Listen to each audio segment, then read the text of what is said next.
why is it not included? So if you look at your okay,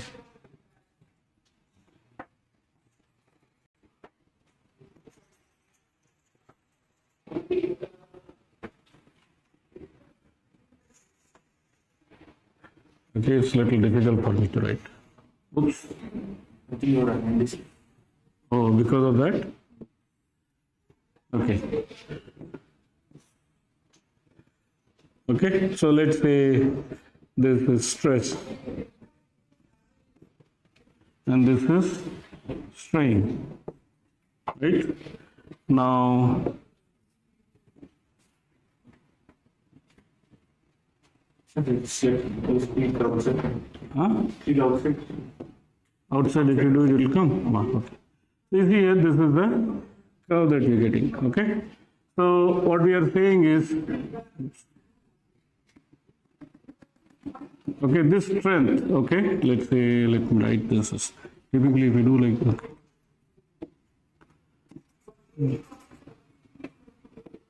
Okay, let's say this is sigma. Okay. Now this is your F U. Okay, that means ultimate strength, which we are taking it as, how much we are taking it as? 900. Let's say 900 megapascal. Okay, now what is this? The slope that, let's see one better. What is the slope? Young's modulus?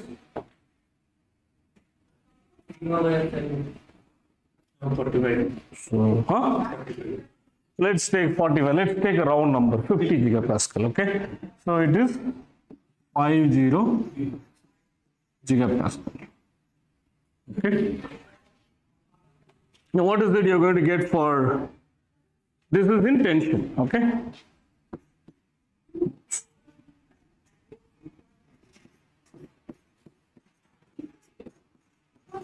This is in tension.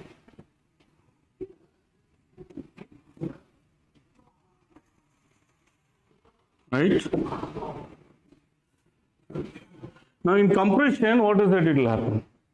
You are saying that how much you are getting? So somewhat like this.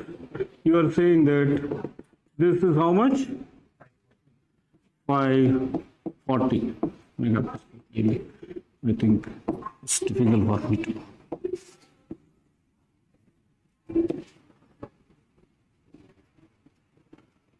Anyway,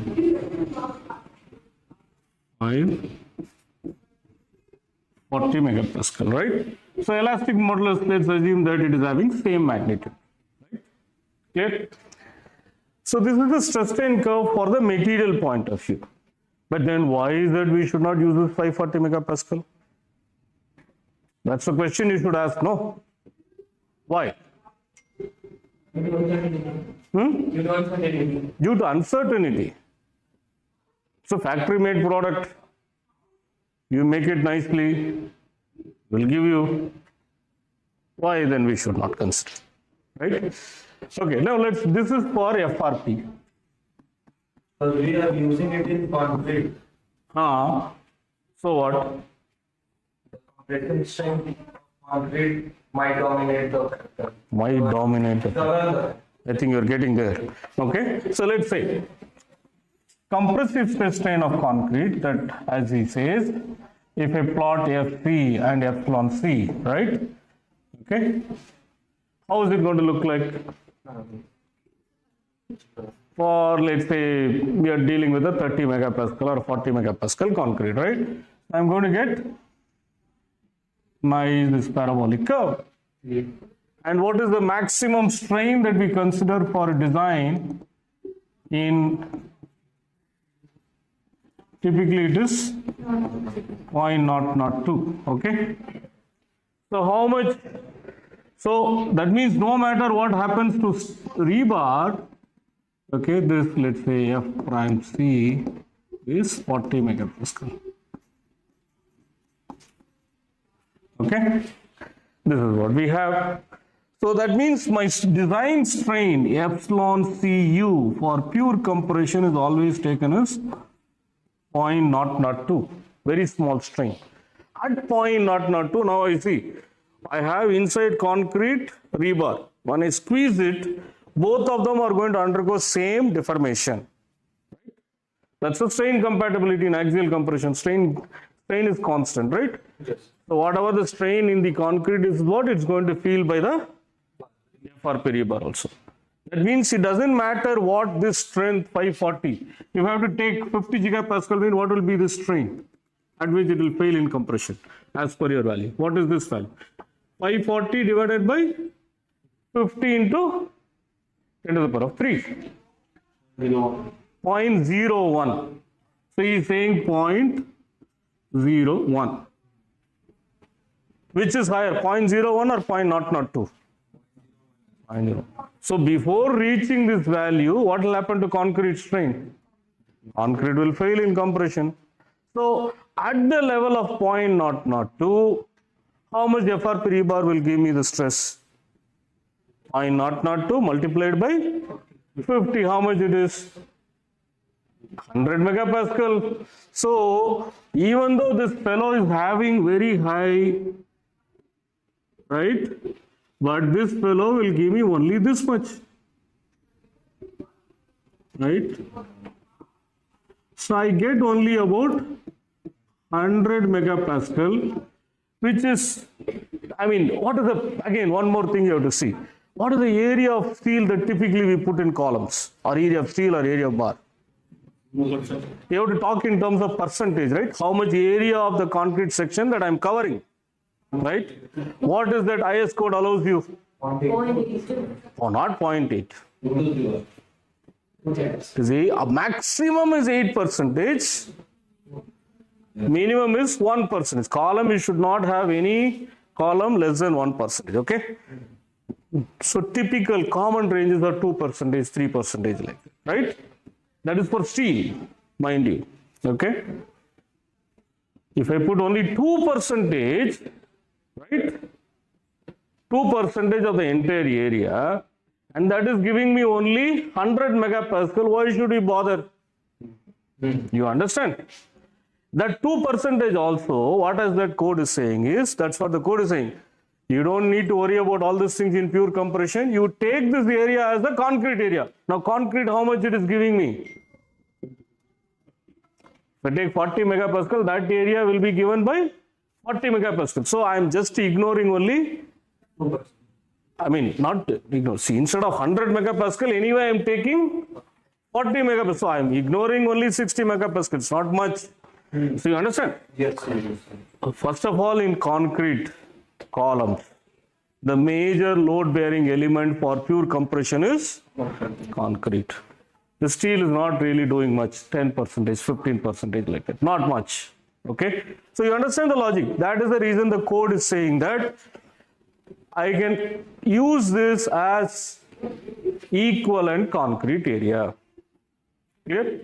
So I can quickly calculate what is the F prime CAC. This is for steel, right?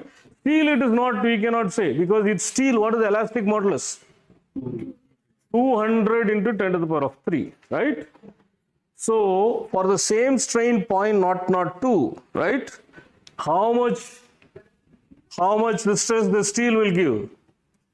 0.002 into 2 into 10 to the power of 5, sorry, right? 200 into 2 into 2. So it is going to be 400 megapascal.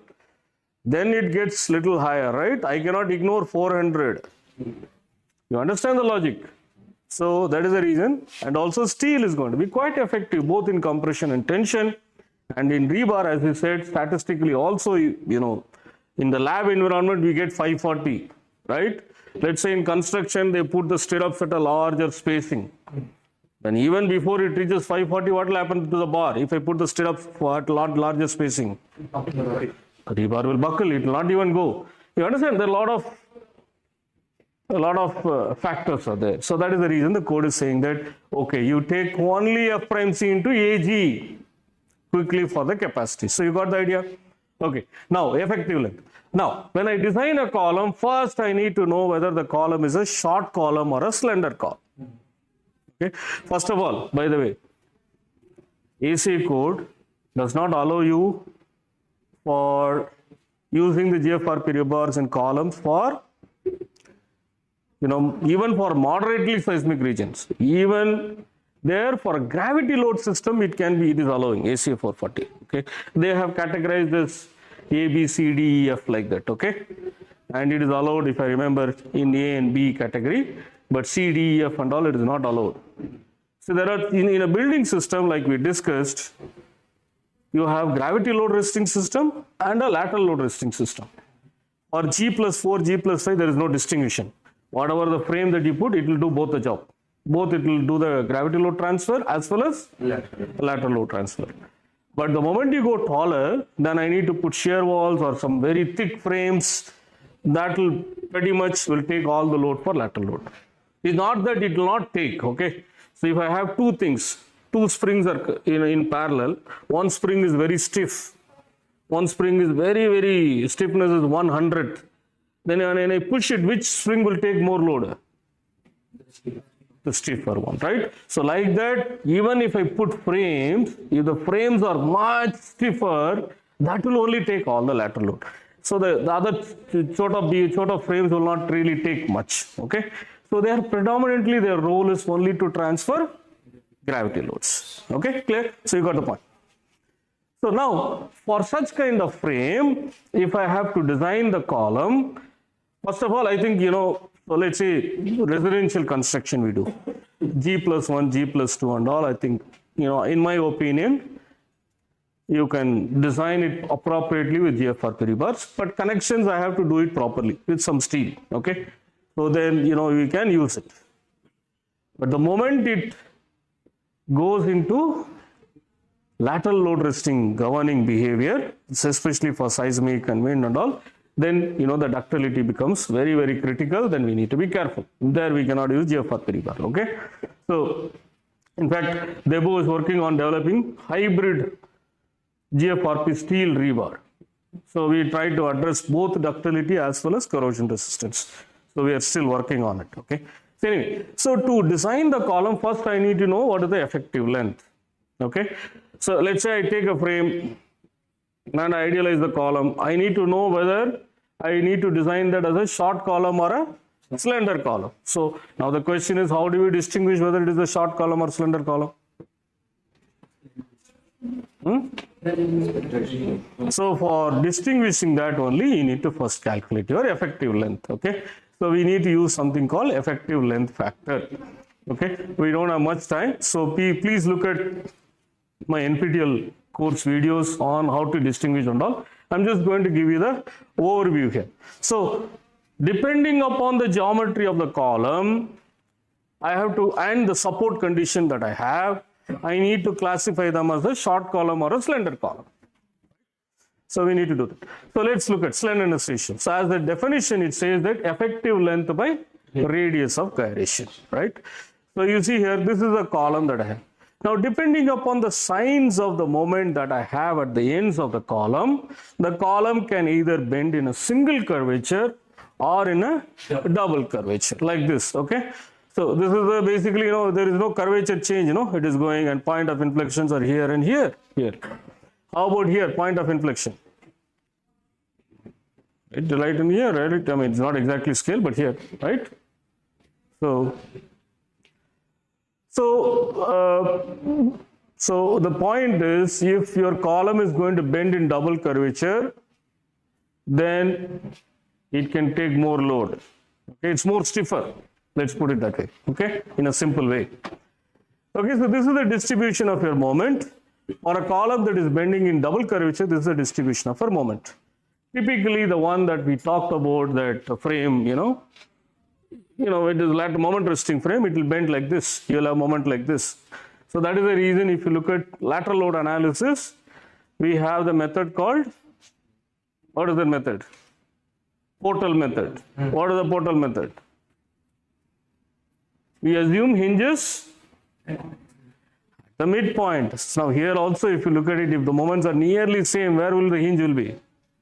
hang in the middle, right? So for lateral load, typically that's how you will get. So it's a reasonably good assumption, okay, for quick analysis. Can we predict that a column is done in double curvature or single curvature or three curvature?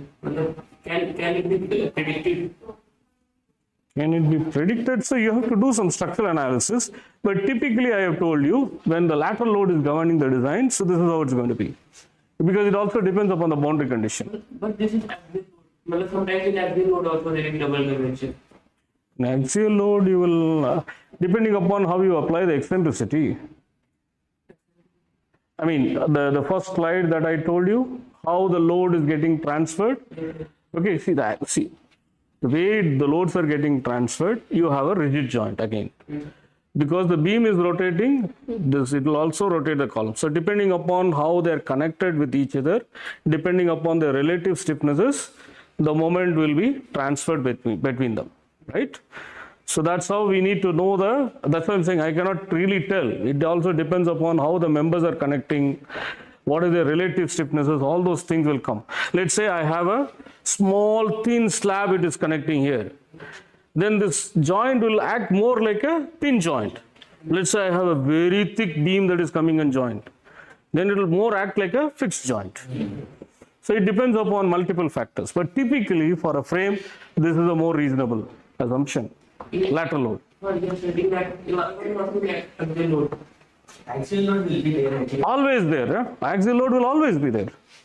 Okay, because anyway you have to transfer that load, right? But the moment depending upon how the moments or signs are coming, the column will be subjected to bending, double curvature. See, both the cases you will have axial force. Axial force will always be there, right? Anyway, so if you see here, this is what I think Professor Gangara also talked about. AC code tells 22, but how does IS code tells short column or slender column? What does we do? What is the definition for short column or slender column as per IS 456?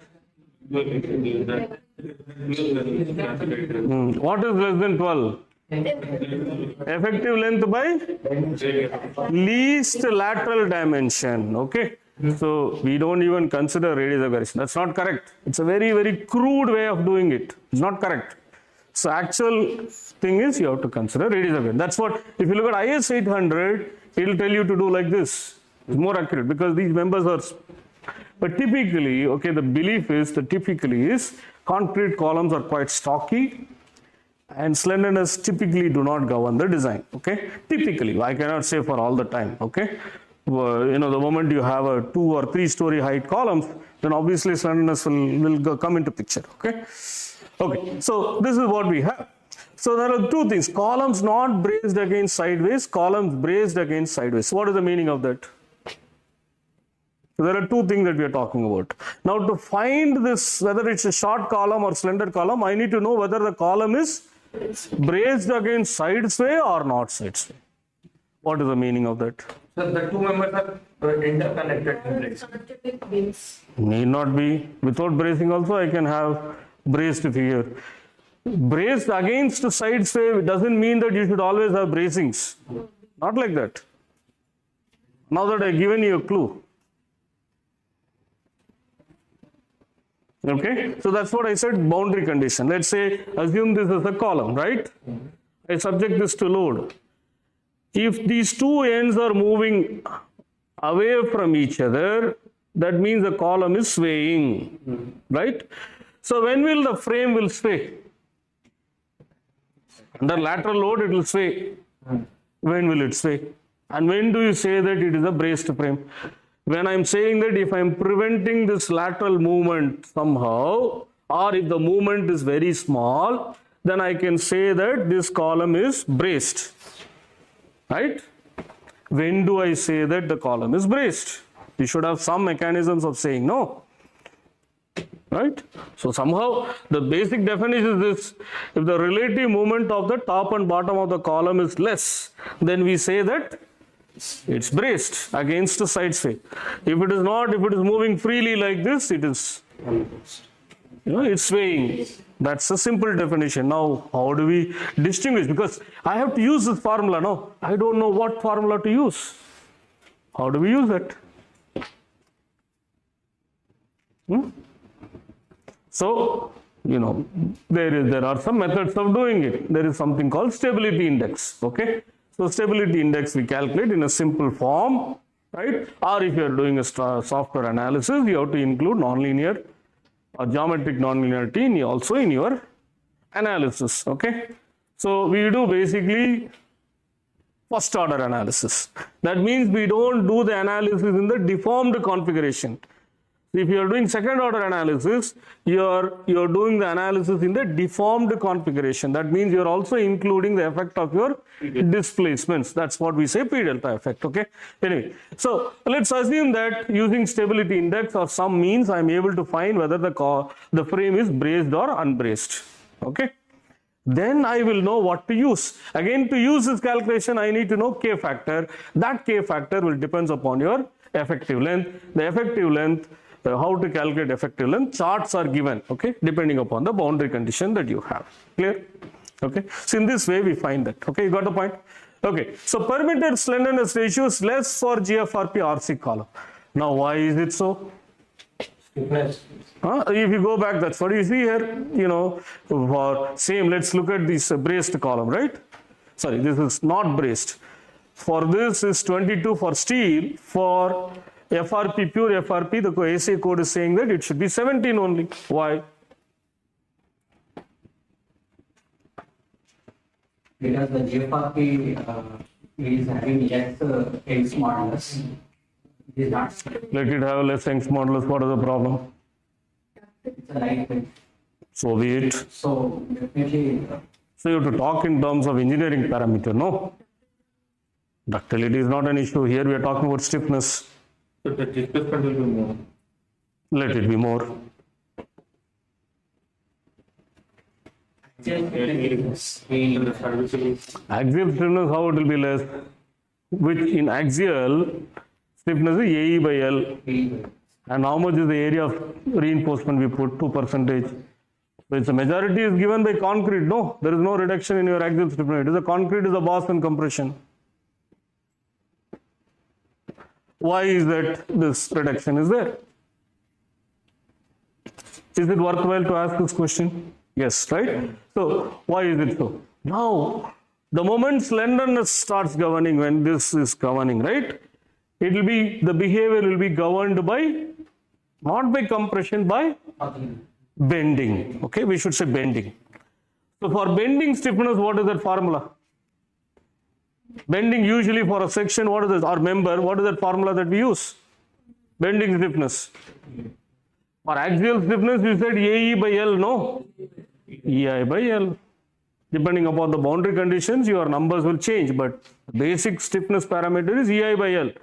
Now, what will happen to the EI if it is between steel and column? Steel and GFRP. So, and also I will also be less, because if I take the same reinforcement, E will also be less, I will also be less. So obviously I need to be concerned because I'm reducing it. So that is the reason the code is saying that I have to knock it down. So slenderness effects will be more when you have GFRP reverse. Okay, is it clear? Okay, now for not permitted for sway frames, you understand now? So AC code provisions are not permitted for sway frames. That means what? You can use only for, that's why I said gravity load systems. Sway frame means lateral load will come into picture. Any lateral load resting system, I cannot use GFRP rebar. That's what the code says, right? Okay, so you have to be careful. Zade and Nani noted that flexural stiffness is 60% of the compared. So this is under service load. Again, EI will be function of what load level that you're talking about, right? So usually it is about 60% of the flexural stiffness of our steel reinforced concrete column. And in compression, there is a marginally reduction in stiffness as compared to that in tension. Okay.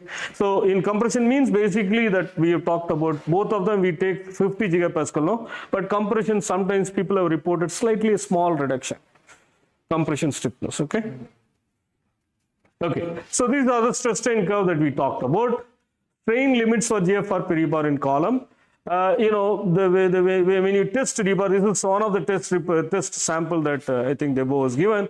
You see here, this goes almost as high as 900 megapascal and reaches a strain of about roughly 2%. But code is saying that don't, typically when it is rupturing in tension, it is going to be more than 1.5%, right? Okay, but the code is saying that no, let's not go to that level in tension, and the strain is always should be limited to 0.01. So only it is about 1%, right? For axial, for factored greater than, if the factored axial compression is greater than 10% of the axial strains. Okay. Now, why is that we are having this? Let's say for bending. Why is that in tension I should have that limit? I cannot go. So that means my strain limit for bending dominant behavior, I cannot have strain in failure more than 1%. 1%. Why should we have that? Because, sir, it just snaps, it snaps suddenly.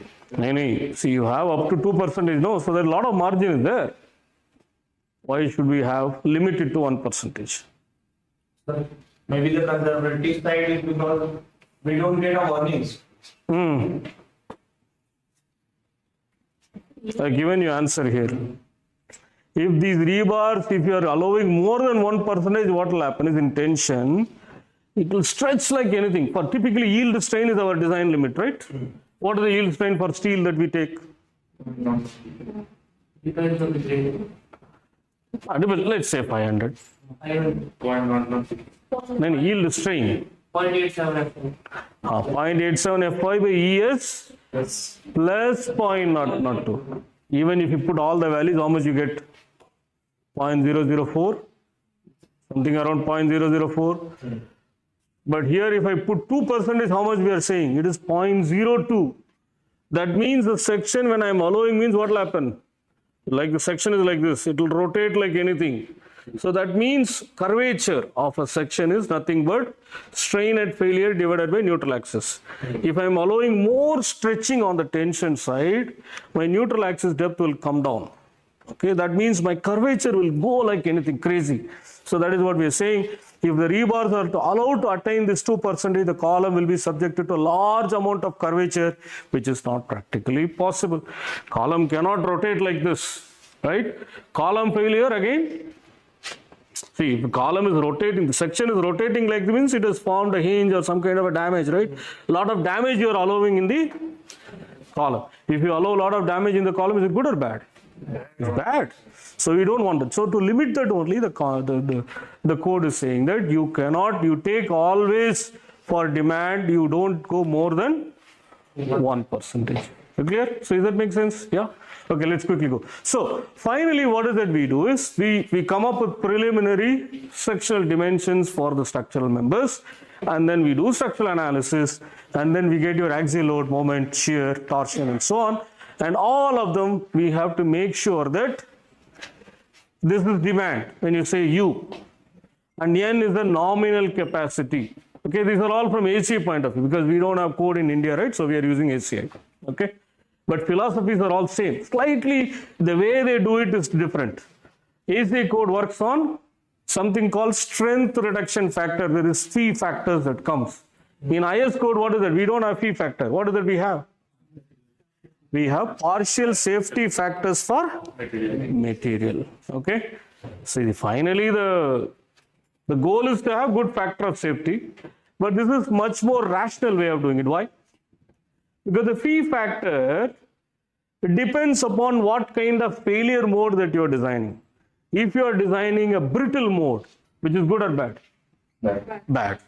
So the reduction factor will be higher. If you are designing a ductile mode, good or bad? Good.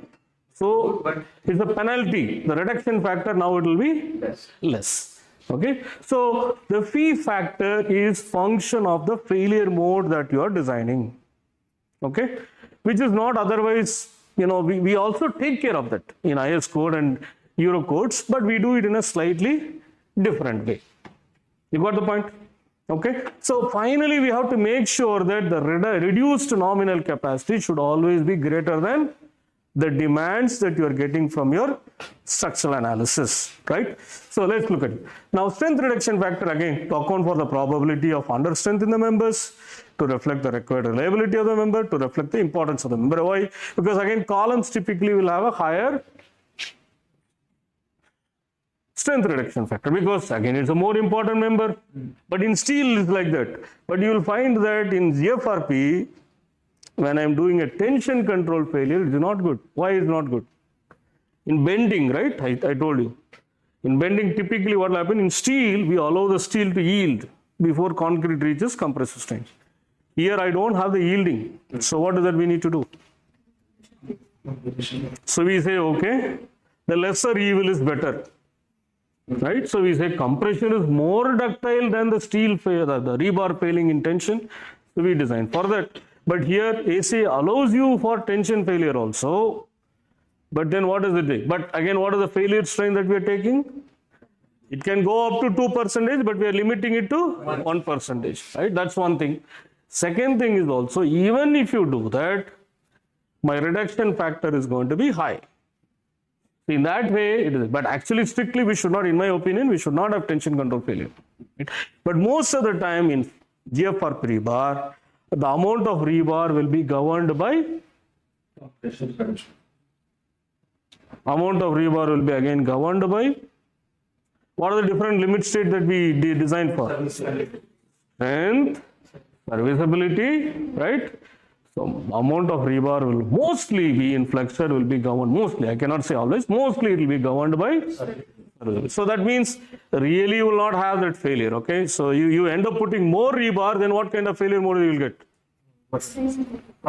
Compression control. Indirectly you will always be having compression control failure. You understand? Because most of the time the serviceability limit will go on, then you end up putting more rebars, then anyway you will be having a poor reinforced section, so it will fail in compression. Okay, got the point? Okay, so let's go. So in shear, that's the reason we see. Shear it is 0.75, torsion 0.75, bearing it is 0.75. You see here, the strength reduction when you have, see that's what I say, flexural section is a normal load. You have both axial load as well as bending, right? So you, depending upon what kind of failure mode that I do, if I am allowing tension control failure by rupture of the rebar, then my strength reduction factor is 0.5, the lowest. Not even for shear, flexure, all those things, you know, it's a shear torsion. The lowest is for when the rebar is failing in tension, because that's the most brittle mode of failure. We have tested so many beams. We have seen, you know, my students have kept LVDTs at the bottom to measure the displacements. When bar is rupturing, what will happen? The beam will break into two pieces and then it will fall. We have damaged one LVDT. Okay? So that kind of brittle mode of failure you will have. So in steel also, when the rebar is rupturing, it is fracturing, it will cut into two pieces, no? So then the section will break. So you don't want to have that kind of failure mode, right? So, but in steel, what is that we design? Our limit is not rupture strain, but our limit is yield strain. So we make sure that the steel is going to yield before concrete reaches its failure of ultimate strain of 0.02. Okay, this is the time, yes. Sir, when it is subjected to a tension control situation, it's a more dangerous situation. Yeah. The key factor should be more. Instead of 0.5, you said 0.4. See, we are multiplying P into capacities. That means this should be less, no? Yeah. So not like partial safety factor matter, you know that what we do. Okay, so that's what, okay, I understand. And this is the transit region, compression control, it is 0.65. Okay, got it? Okay, right. And now you see, as per IS code, this is what we have. And see, you see how do we get this curve? So you all know that. So design curve, why do we get 0.67 FCK? Anyone? 0.8 into 0.85. Why should I multiply by 0.8? No, it is not. It's a material property, no? Concrete material property. Usually concrete, what is the test we do? Cubes. It's easy for us to do. But actual material property comes from cylinder of aspect ratio 2 or higher. Okay. Sure, one equal size becomes, sir. On the size of it, right? So when you do cubes, you'll have friction effect that will artificially increase your strength, right? Lateral restraint will come into picture, right? So we take that. So actually I have to convert it into equivalent cylinder strength, so I need to multiply by 0.8. Then why one more 0.85? Because we test all the small chota cubes, no? But actual size of the members are quite big. So the possibility of the defects in a larger beam is going to be much higher. So we multiply with this. So 0.8 into 0.85 will become 0.67. That you divide it by 1.5, then you get your 0.447 FCK, right? And see, this is the characteristic curve, right? And that is again divided by 1.5 to get 0.447. So characteristic strength itself is a lower value than the average mean strength. Because characteristic strength is normally mean strength minus, 3 standard deviation. or here we say 1.65 times, because I allow 5% of failure.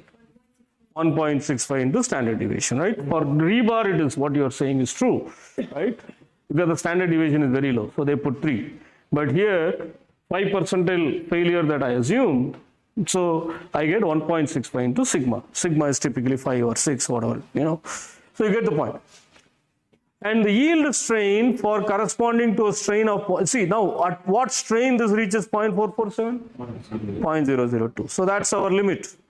Because compression again, you know, in bending, what is the failure strain that we use? In bending, what is the failure strain we use? In bending dormer, concrete. 0.0035, right? In ACA, we take 0.003. They are all one and the same, just they are packaged in a different way. So philosophies are all same. Okay. Now, in compression, why should I have lesser value? These are the questions that you should ask. Why should I have lower failure strain? I need to consider in compression. The more brittle failure. It's a more brittle mode of failure, so code wants to have some factor of safety. Don't push it all the way to 0.035. Take it at 0.002. So that's why we take 0.002. Okay. So now AC is also same thing. Okay. Here we take cylinder strength, right? And this also the cylinder strength is a specified compressive strength of concrete. Here also I have to develop the normal distribution. And then there are formula to arrive at cylinder strength. So it's not like, so that means basically, you know, you test minimum 3 samples, you should never get value less than the F prime C. So it's not the actual mean strength, it is mean strength minus some value, okay, typically 3 megapascal or so, because there the quality control may be better, so their standard deviation and these factors will be less. So there also we don't use the exact average strength. We take specified cylinder compressive strength, F prime C, right? Okay, so you get this value in compression, right? So this is again 0.85 factor for size effect. Now GFRP again, what we, as we have explained, this because 0.002 strength of the rebar is not going to be much, right? So we simplify it as only the first term, but we don't subtract the area. We just multiply with AG, the overall cross section area. Okay, this is the point that we have already discussed. Okay. Okay, so nominal axial strength considering accidental eccentricity, right? So while considering accidental eccentricity column structure, the strength value is registered 80 to 85% of the actual value. Again, this depends upon the lateral strength. Now, depending upon what kind of ties that we have, either we have individual ties or you have spirals, I take 0.8 or 0.85. Now, why should I have higher value for spiral? So continuous reinforcement, somewhat, you know, it provides a better confinement. Again, confinement is function of a stiffness of the lateral steel. Steel will provide more confinement than the GFRP rebar. Okay. So the concrete wants to expand, but the lateral reinforcement does not allow it to expand, right? If you have a stiffer medium, it's hugging the concrete, the more lateral pressure it will put. So steel is better in terms of confinement.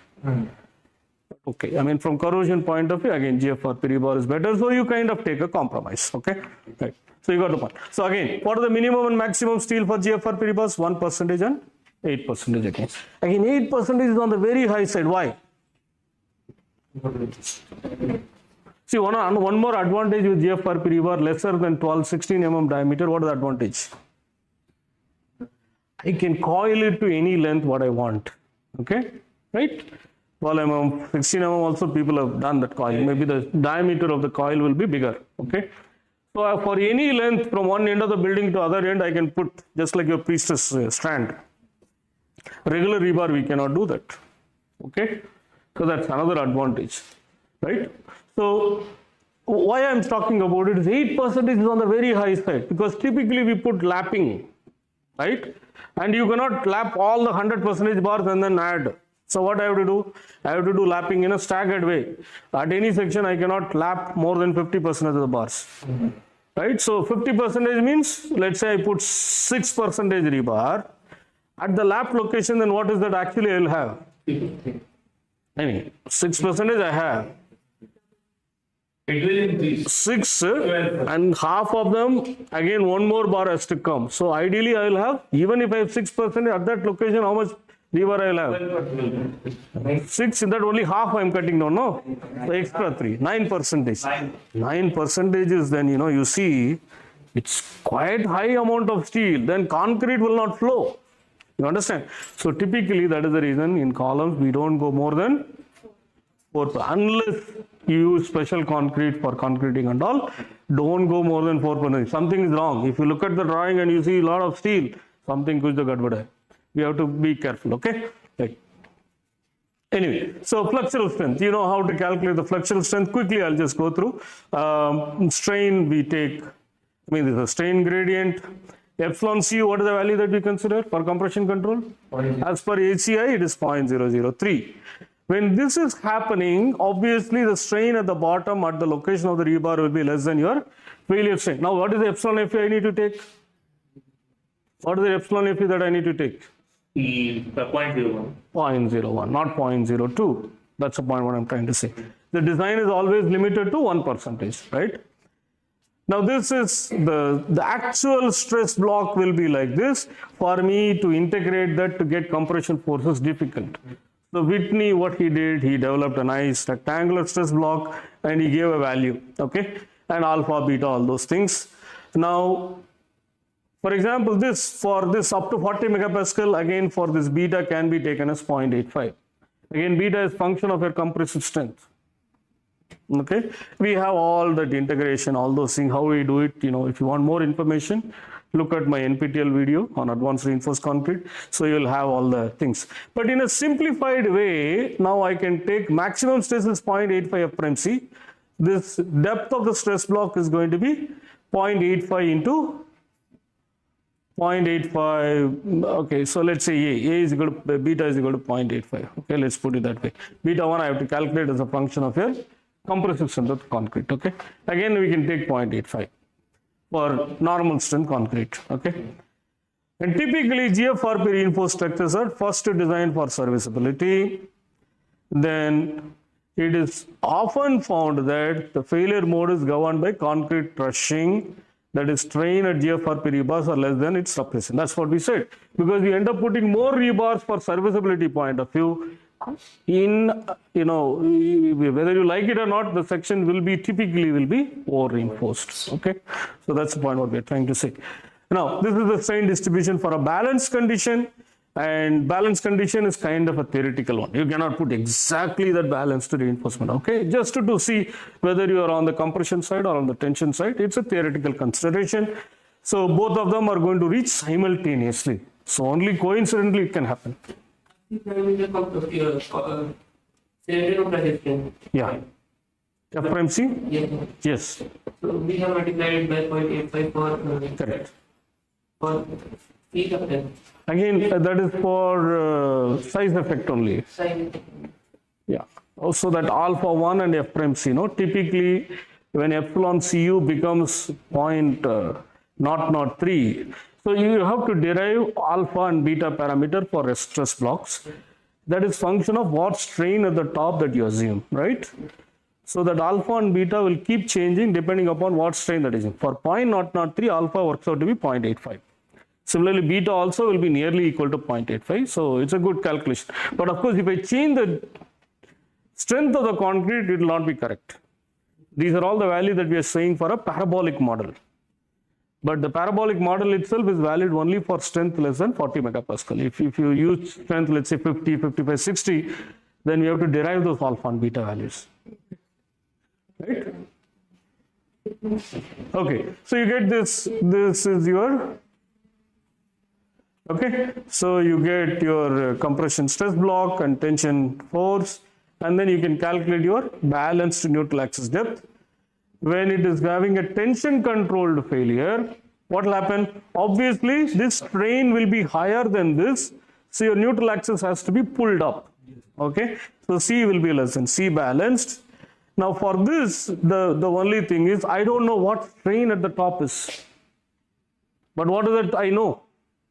I know that C will be less than this balance condition, and also the strain at this is equal to epsilon Fe, which is equal to 0.01, okay, because you don't go more than 0.01, right? So this is a tension control failure. So then I have to form a quadratic equation, and then I have to solve for the C, exact C, and then only I will know what is the strain at the failure. So the C, that's what I think Professor Gangara also talked about. Okay, this is a little bit more challenging, and you have to do it. Okay, so now for combined axial. So this, I think we have spent some time, examples were discussed by Professor Gangara also. Basically, mostly you will be ending up with this failure mode. Okay, so by iteration you can find the depth of the neutral axis using your basic equations of equilibrium and strain compatibility. Okay, so I think the example was already presented, so I'm not going to spend. Now let's focus on column. The reason why in column we are talking about flexure is, column will always be subjected to both axial compression and flexion. Okay, so that is the reason that we are talking about here. So you get, so for example, let's say here, at this location, when it is subjected to pure compression, it will fail in normal stress. Okay, when M is 0, when P by A becomes F prime C, this is a failure. Similarly, when P is 0, what will happen? When M by I into Y becomes your maximum stress in compression, then it becomes this, right? This is for, in a simple way, okay? Obviously, when you have bending, this F prime C will not govern the failure. What will govern the failure? It will be the tension, okay? Here we are talking in terms of simple way, considering only the positive moment, right? So we can write this. So you can normalize this also in this normalized fashion, and we can develop this interaction equation. This is interaction. But if you consider the material nonlinearity, your actual interaction will be in this form. P and M will be like this. Okay, you can establish that as well. So how do we establish this? Okay, so you see here, I can discretize this axial load moment interaction curve. Do you want me to take a break? Yes. T has come, 5 more come. Okay, so let's take a break, and then we will talk about the columns. Okay. In the case when the axial force is 0, then the failure will be one with the tension strength of the concrete. If we are talking about plain concrete. If we are taking but if it is GFRP rate force and still the axial force is 0 and only movement is there, then we have to take axis dash on the right hand side or M size step on the You know, just for illustration, I told you how to derive this actual based on the constant equation. We are going to discuss that now. For simplicity, for how to do the linear interaction, that I explained you the concept. But in this case, as you said clearly, depending upon, let's say if you have pure bending, right? Pure bending, whether it will fail in compression control or tension control is depending upon what is the amount of reinforcement that I put. So we cannot say for sure in pure bending. I have to calculate that.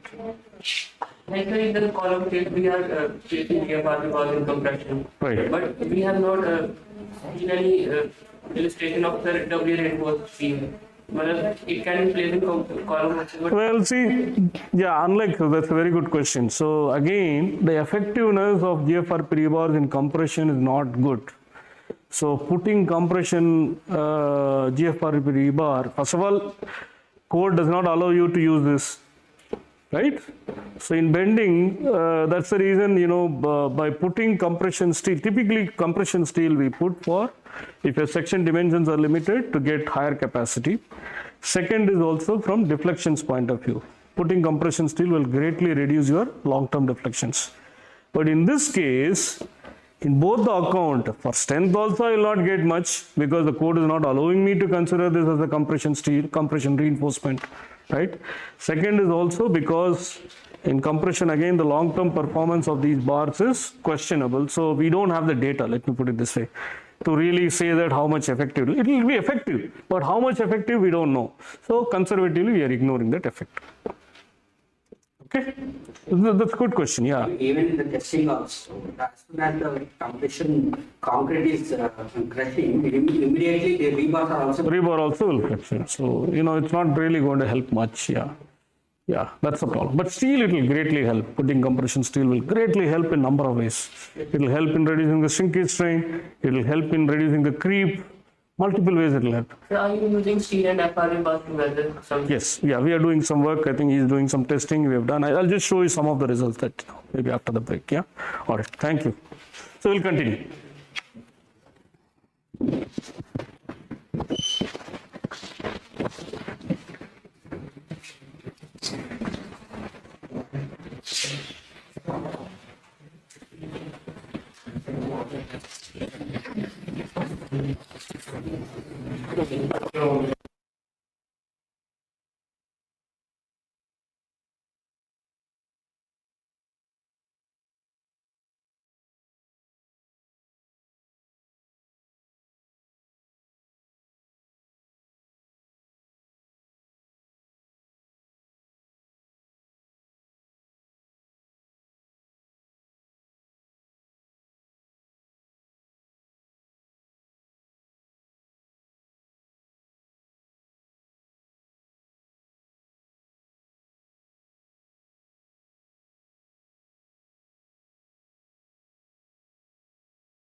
Okay, you can start.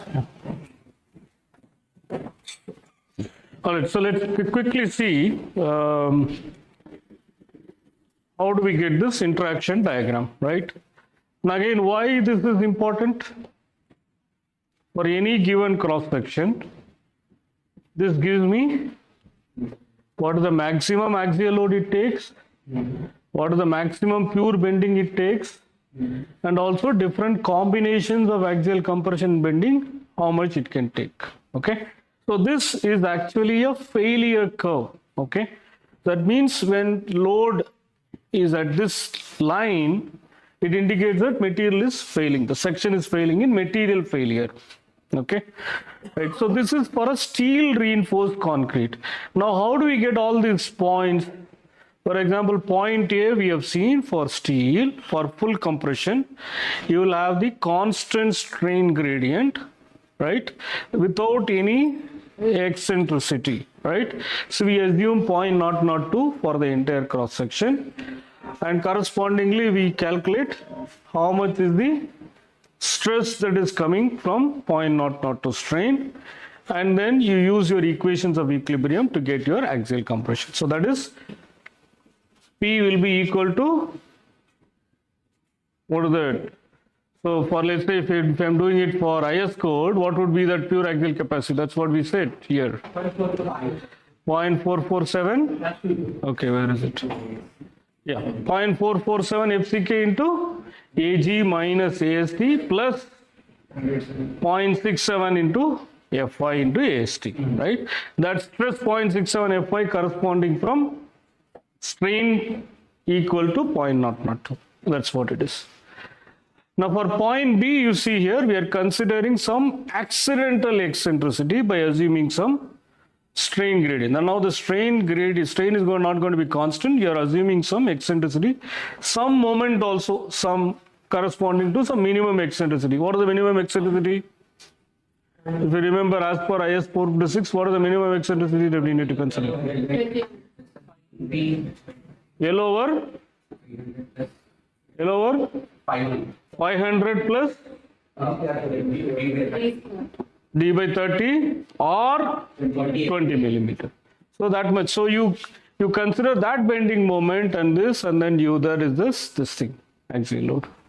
Now how about C? C is corresponding to decompression point. That means what? The tension most fiber will have zero strain, or the neutral axis is going to be at the bottommost fiber. So corresponding, still the strain at this top fiber strain, what is that you will take? Same 0.0. When the neutral axis is within the cross section, IS code defines different epsilon CU. Okay, if you remember in column design, some of you, I don't know how much you got it. So epsilon CU is not always 0.002. For pure compression, it is 0.0. When the neutral axis is outside the cross section, it is 0.002. When the neutral axis is within the cross section, it is going to be 0.0035, right? So you use it appropriately and then get your points. Okay, this is what. So epsilon C will become epsilon CU. This is a Balanced condition. For balanced condition steel, what is the balanced condition? Concrete at top reaches its failure strain of 0.003 or 35 and steel reaches its yield strain simultaneously. For balanced condition, neutral axis depth is given to you because strain profile is fixed, neutral axis depth is given to you, right? And point D, concrete crushing and steel yielding happens simultaneously. For pure bending, then we do iteratively and find out what is the pure bending capacity. This is nothing but we are looking at this point, okay? So anything that is below this balanced condition, the failure of the section will happen by tension. That is above this, it's always governed by compression control. So these are the how to establish this interaction diagram for a particular cross section for a steel section, okay? So the ultimate compressive strain in concrete, like for 0.002 for axial load and 0.0035 for bending load, is it the same ACI also? ASP or ASP? It is taken as 0.003 only. For every case? Yeah. It is taken as 0.003 only. So here we are trying to be a little bit more, how I can say. So the reason why we are, reducing the epsilon CU when the neutral axis is outside the cross section is because pure compression is a brittle mode of failure. The code wants to have little bit of conservatism in its estimation. And the column is designed as per steel column is designed. Column you have designed the column as per ASP or according to Indian code? Which column? For experiments. For experiments. So experiments, I don't know, where is Debo? So we have designed it as per ACA only. I think that's what I remember. I have to check with him. See, again, for research point of view, right, we take the code provisions only with a pinch of salt.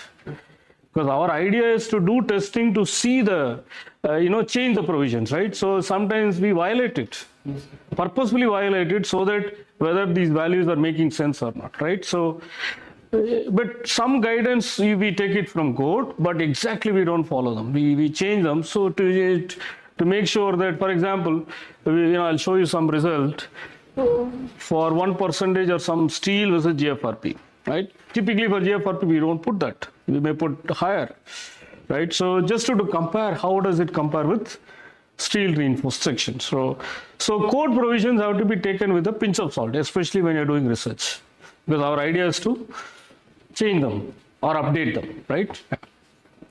Okay, now let's see what is that we do for GFRP RC column. Again, pure compression, it remains same, but now you see you don't see any steel or any GFRP rebar. Why? Code is not allowing you to consider GFRP rebar in pure compression. Everything has to be converted into concrete. Okay. So again, what is neutral axis? Neutral axis is the location at which the strain is 0. Now for pure compression, the entire section is subjected to 0.002 strain, right? So where will be the neutral axis? Infinity. So straight line, right, is never going to become 0. So that's why neutral axis is infinity, right? Now for pure compression, again for point B with minimum eccentricity, we consider some minor gradient and then we calculate, okay? That's simple. And then for decompression point, we know the neutral axis. Decompression point means at the bottommost fiber, now strain has to be 0. That means here also neutral axis is equal to depth of the cross section itself from here to here, right? So and this strain is fixed, so I can calculate the strain on all other things, and then you can use the equations of equilibrium to get one axial compression and one bending moment, right? And now the balanced condition. Now you see the balanced condition. Now what is this? So okay, actually this is not correct. This should be what should be this? This should be equal to epsilon F equal to 0.01, both of them reaching. Okay, this is, I think, you just copy pasted from steel, but actually this also should be this. Both of them are reaching simultaneously, right? And then you get your point this.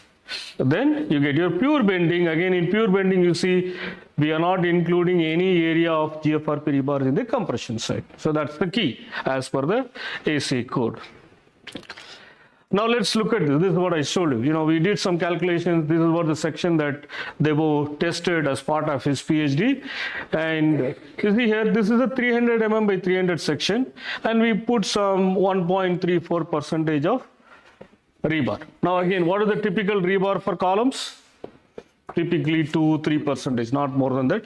Here we have taken 1% because it's a simple gravity load resisting frame as a part of a residential building, and the spans are very less. So my moment demands are not going to be very high.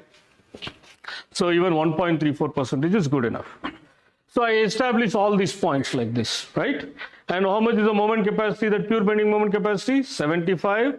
And what is the balanced condition capacity?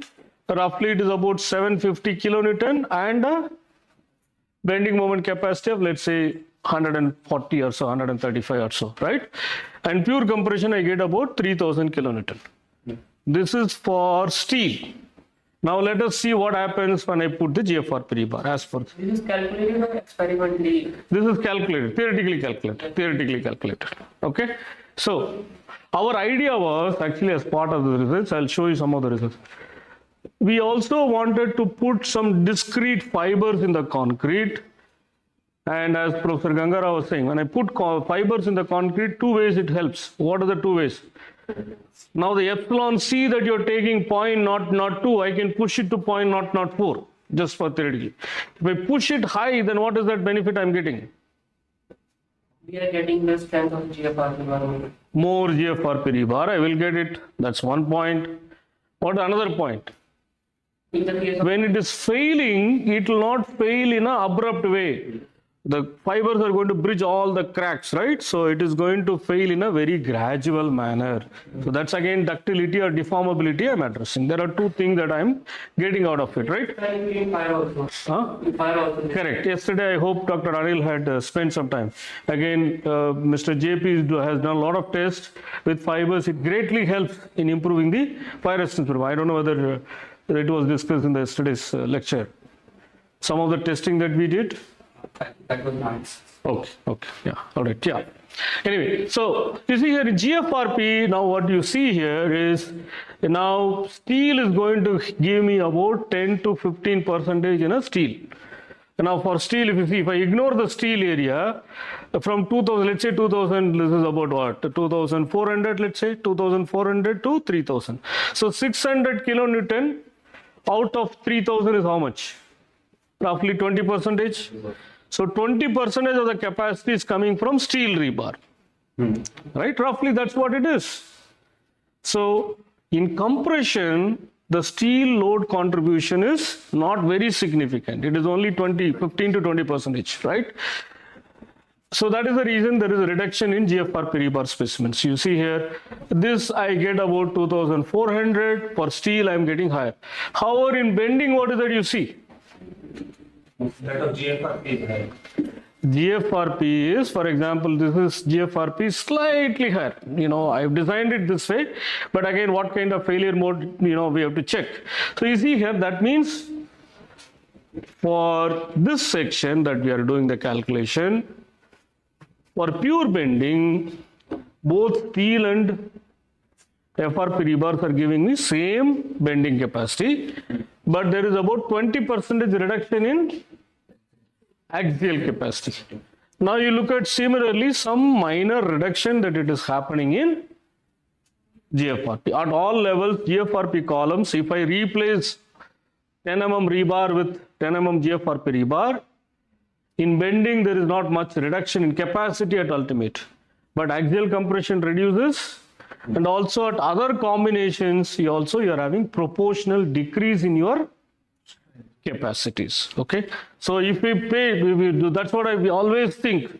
Don't think that okay, I am putting 10 mm steel rebar in an element. If I replace it with 10 mm GFRP rebar, you will get the same performance. That's a fundamental mistake. A lot of people think it doesn't work that way. We'll have to increase the diameter of GFRP. Yes, you have to either put more rebar, right? So that's typically is what we do. But in flexible element, we also try to put smaller diameter, more numbers. Yes. That's actually better because the bond also will be better. Okay, so that's a very good way of crack width. I think Professor Gangara showed you one calculation. No, if I want to have less crack width, I can reduce smaller diameter and put it at a closer spacing. That will give me better performance. Okay, so that's what it is. So you see here, in general for columns, the performance of GFRP rebar at ultimate is somewhat inferior in the compression dominant regime. Okay, that we can conclude, right? So all this thing that we said. Okay. Now, how do we get the they develop this for axial compression interaction? This is for fiber reinforce. I told you, I think we have published this paper. You can look at more references. Maybe I'll request Debo to share this paper with all the participants. Okay, so you see here, typically what we do, first we do the section analysis. So what is the section analysis? See, you did the analysis only at an ultimate state. Ultimate state means when epsilon cu becomes 0.003 or some other value, right? That's an ultimate condition. How many times the section will see the ultimate condition? Only once. It reaches ultimate condition, it's failure, right? But I want to know at different instances how the section is behaving, okay? And also if I want to compare different systems, one is having 300 by 500 with some steel, another with a concrete strength of 30, another section is having, let's say, 400 by 600 with some steel and some different concrete. I want to compare different sections, means what we do is we develop moment curvature response, okay, for flexure. Then I can normalize the moment resistance in terms of moment divided by FCK BD square. Okay, so moment divided by concrete compressive strength B into D square. Then I get a normalized value. And curvature is nothing but how much section is rotating. So when I do that, now I can compare different sections. Then I can get an idea which section is performing better, which section is not performing, like that. You understand? So that's why we do moment curvature analysis, which is a very fundamental analysis for understanding how the sections are behaving in flexure. Okay? How to do that? Simply, what we do? Typically, it's an analysis problem. Your section dimensions are given. You know the strength of the rebar. You know the modulus of the rebar. You know how much rebar that you have put. All those things are given to you. Then we assume neutral axis depth. Because what here we are doing is we are dividing the section into number of layers, let's say 20 layers. If I assume strain and if I assume neutral axis, I'm actually assuming a strain gradient, okay? Then I know the location of each layers, I can calculate the strain in each layers. If I know the strain in each layers, how do I get stress? Stress, I can get it directly from my stress-strain relationship of concrete and stress-strain relationship of steel, constitutive equations, right? I test the cylinder in the lab and I get my stress-strain curve, or I assume some model like a parabolic model, so I get my stress-strain curve. So for once your strain at the top and neutral axis fixed, I can get all these strains, okay? Then at what level that I stop the analysis, I have to now put equations of equilibrium. I integrate all the forces. Concrete force in compression should be equal to steel force in tension. So for that value of neutral axis, when it is satisfying equilibrium, I know this is the value it is satisfying. So once I know that, I invoke equations of force equilibrium and moment equilibrium to get one value of moment and axial force. Let's say you have any axial force also. So that's a section analysis. So the section analysis can be done along with axial compression. Okay, for every level of axial compression, I can generate one moment curvature, right? I keep assuming different levels of axial compression, I generate the moment curvature. So I have now family of moment curvature behavior at different axial compressions, right? So this is a section analysis. What is it called? It's called section analysis. Okay, so I get this response. Okay, once we get that, now how do I get my PM interaction curve? See, you have got the section. PM interaction is also section only, right? How do we get that? Now that I got the moment curvature, for each level of axial compression, I know how much maximum moment it will take, no? Yes. Right? So we have family of curves. We know at different levels of axial compression how much it will take, right? So that's what we do. Again, section details are then pure capacity. I know how to calculate simplified way that we know. Pure capacity, how do we calculate? Simplified way, we assume the strain to be 0.002 across entire thing, and capacity is nothing but F prime C multiplied by AG, right? Point naught naught to anyway concrete will reach its maximum strength, Ag into F prime C, if you're going by ACI. That means, you don't take the rebar into contribution. So quickly you can calculate. Or if you want to calculate, put the rebar also for theoretical research point of view, the stress strain curve for rebar, point naught naught to how much stress the rebar will take, and you can include that if you want to be accurate for research point of view. Okay, so you get that. Then what we do is axial load input, we go from 0 to, because I know the maximum value, so I go from every 5% of increment, okay, number of load points. Then I keep varying 0, 5% of P naught, 10% of P naught, 15%. For each one of them, then we are already given moment curvature algorithm for each axial load. Then moment will be the maximum that I get from axial moment in curvature behavior. Then I get 1 point, mx and px, okay. Then if mx becomes 0 for px is equal to p naught, then this is for when px becomes p naught, obviously there is no bending moment, it is pure axial compression, right? So I get that point as well. So then I can plot all the mx and px, which will give me the entire pm interaction curve. Clear? So it's very simple. So this way only we get this curve. So I can predict this curve depending upon what kind of constitutive equation that I assume. Now to exactly, when we do research, we always test the cylinders. Now I said we add fibers. Then to get what kind of stress strain curve, I need to test lot of cylinders and get, okay, how the stress strain curve responds is. Then I develop the models and then use that equations for calculations. Clear? Okay, right? So you got the point. So this is how we get it. So you see here, this is some experiments we have done. And this is for 300 by 300, you see here. And so this is without polyolefin fiber. Okay, we add these discrete fibers. One is from fire resistance point of view. Another one is, again I said, flexural sections are always governed by strength or serviceability. Serviceability. Serviceability means I have to make sure that the crack widths are less and deflections are less. When I put fibers, what does it help? Is going to arrest the crack. So EI that we talked about, right?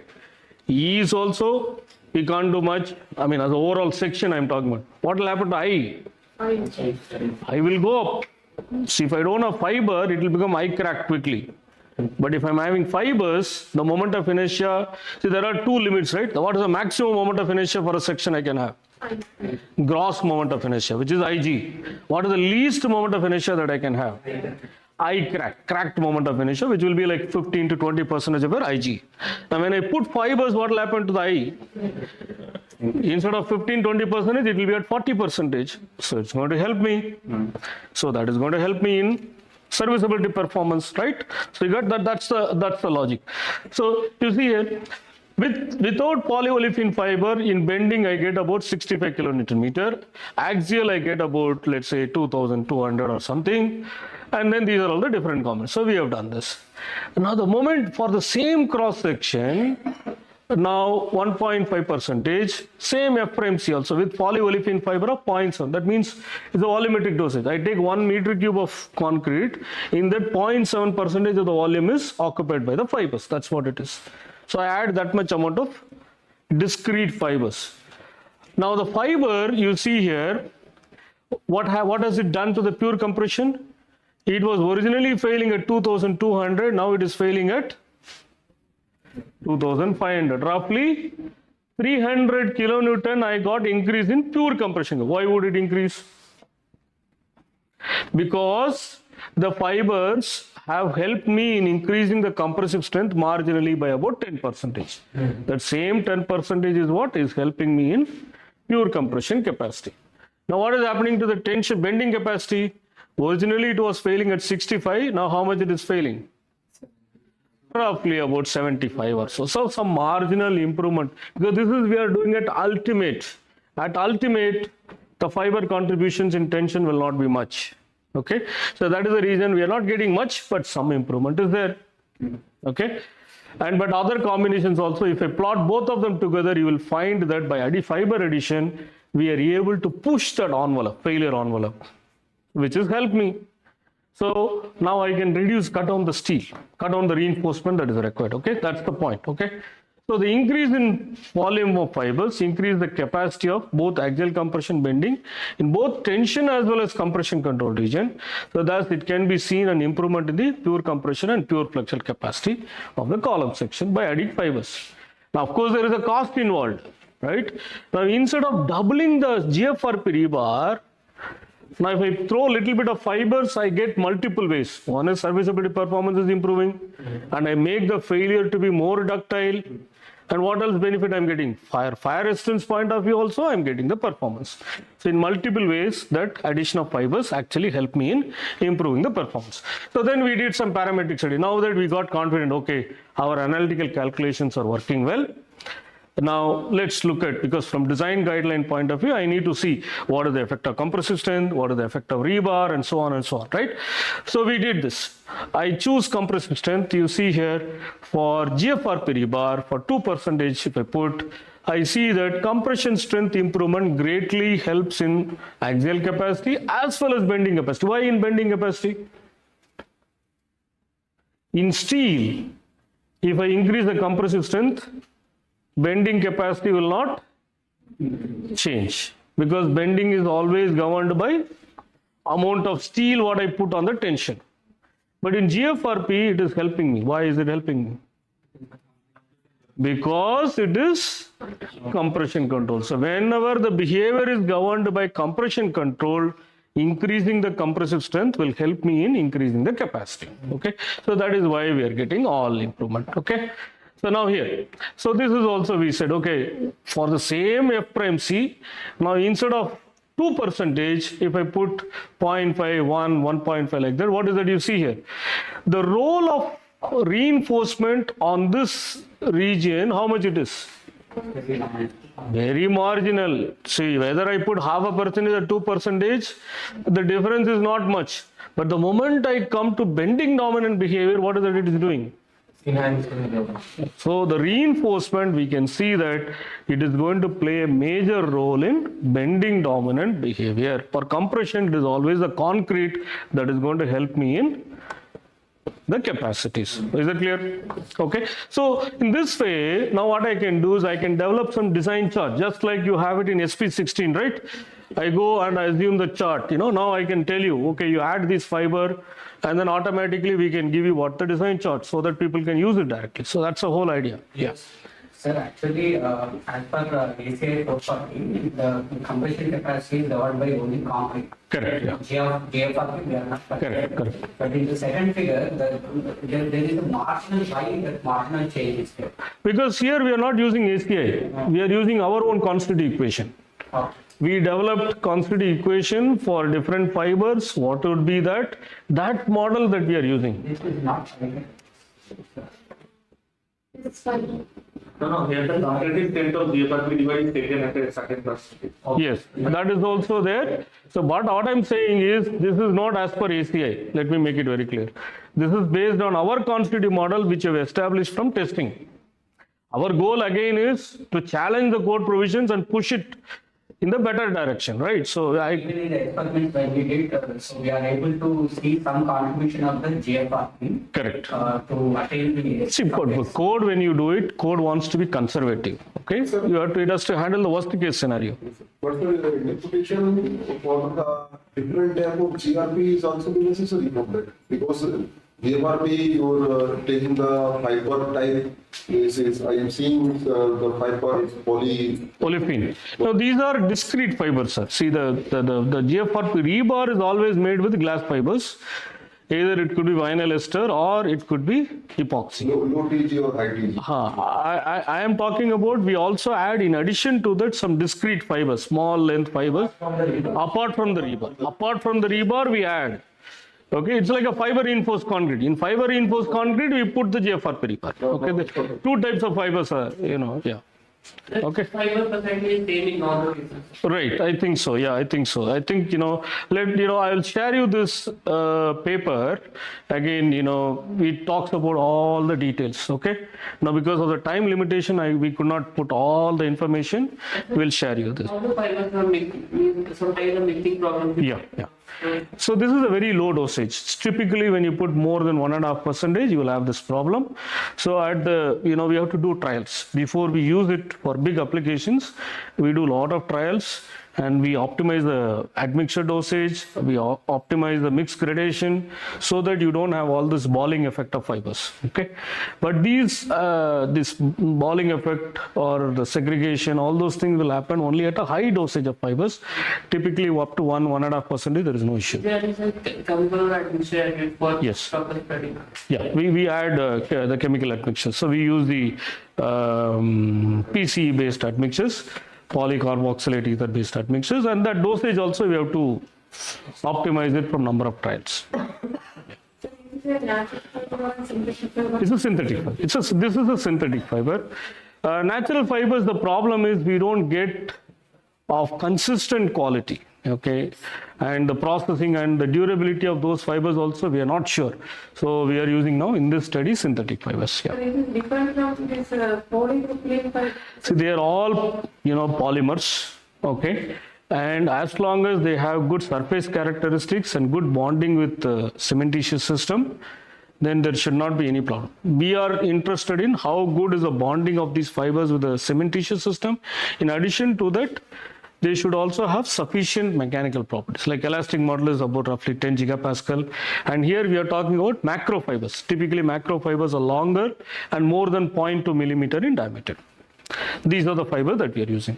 As long as the fiber characteristics are nearly same, then this difference in behavior will not be much. But if your mechanical properties of fibers are so different, obviously that will have an effect. So that fiber characteristics also we have to consider. Yeah. Okay. So now GFRP reinforcement details. You all know that the longitudinal reinforcement, the column pedestal, minimum clear spacing between the bars have to be ensured. Typically it is 38 millimeter or 1.5 times the nominal diameter or 4/3 the diameter of the maximum aggregate, right? So this is only to make sure that, typically what is the size of the aggregate we use in concrete? 20. What is 20? Nominal. It is a nominal size. What is the meaning of nominal? We have some gradient. So that means on an average it is 20 mm. It can be 25 also sometimes. Okay, the overall distribution is roughly it is about 20 mm. Okay, maximum. So that's why it's called nominal, right? So if I having, let's say, 25 mm aggregate, if it has to pass through, then the spacing between the rebar should be adequate, no? Otherwise you will have segregation issues, right? So that is a problem, right? Now what is the standard hook? So for example, the bend diameter also we need to make sure that the bar that we do, the 90-degree bend, you see that first of all, the straight extension of the bar should be at least 12 times the diameter of the bar. And this is a typical 90-degree bend that we put, okay? So the bend diameter is usually measured like this from the inside. Okay, you measure like this. Okay, that is the diameter that we take. Okay, this is, I think, from this is again thermoplastic rebar, right? So you see here, I have to create this bend. No, how do we do that bend? This is a thermoplastic rebar. How they bend it? Okay, because this is a major problem again. For steel, quickly we can bend it to any shape that you want, right? In field, but otherwise, we have to pre-order during manufacturing before the cross-linking of the polymer happens. When it is in semi-cute stage only, you bend it, right? That is for thermoset resin. But then, let's say whatever you plan it, obviously site they will say, oh, I need these stirrups, right? And what do you do? So for that only people have invented this thermoplastic-based stirrups. Now of course, thermoplastic has problem. What is the problem? It will lose its strength quickly, right? So when you heat it, again that is a problem. So you make that problem into the positive thing for wherever some additional stirrups are required, you can use thermoplastic rebar. So you bend, this is the way they do. They just locally heat like this.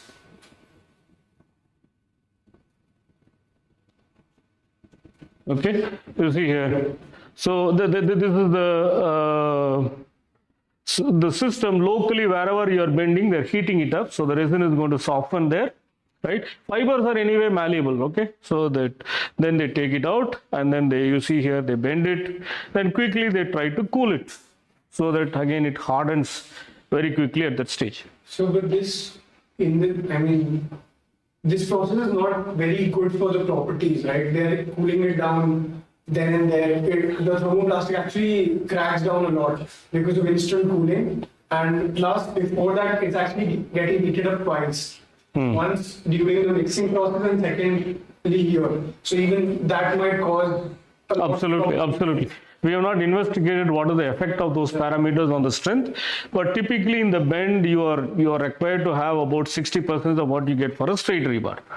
So if you meet that, and in your calculations also you have to consider that reduced strength.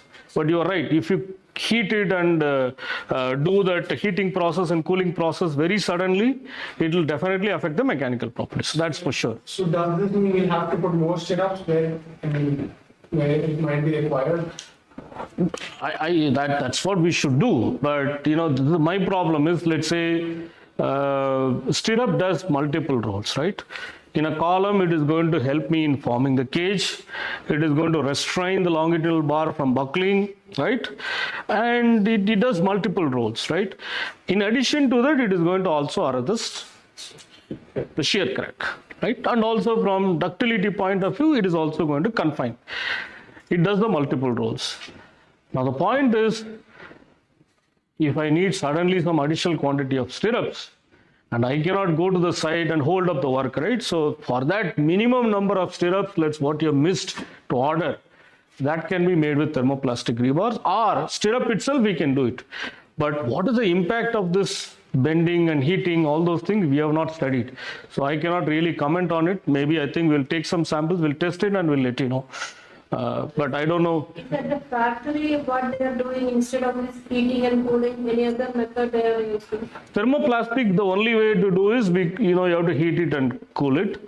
Thermoset, before the resin has hardened itself, they will bend it to a shape. Otherwise, it is an irreversible. Yes, it is an irreversible process. That's the problem. Okay. So in In the factory we are getting thermoset. always it is thermoset only. The thermoplastic only, very few manufacturers, they do that. For Right? other needs we are using. Correct. Yeah, that's the point. That's the point. Yeah.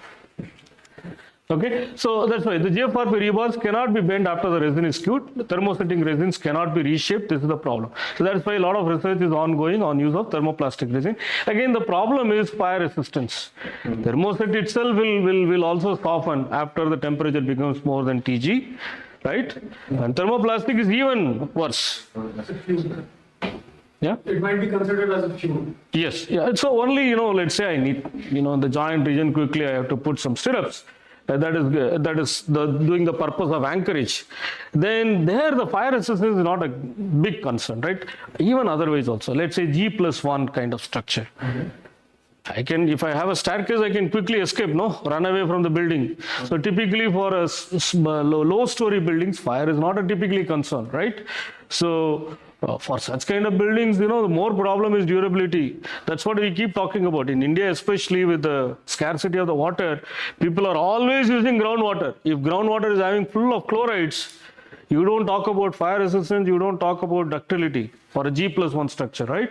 It is the durability is more concern, because people who are middle class or lower middle class, the hard earnings they put for building a house, and if it is going to crack and spoil within 2 years, 3 years, that's a bigger crime, right?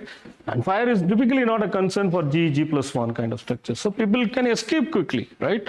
So that's in tall buildings like this, or big public buildings, it's a big concern, right? It's not that we should be careful. If you provide evacuation plan for building staircases, then it's not really a concern, right?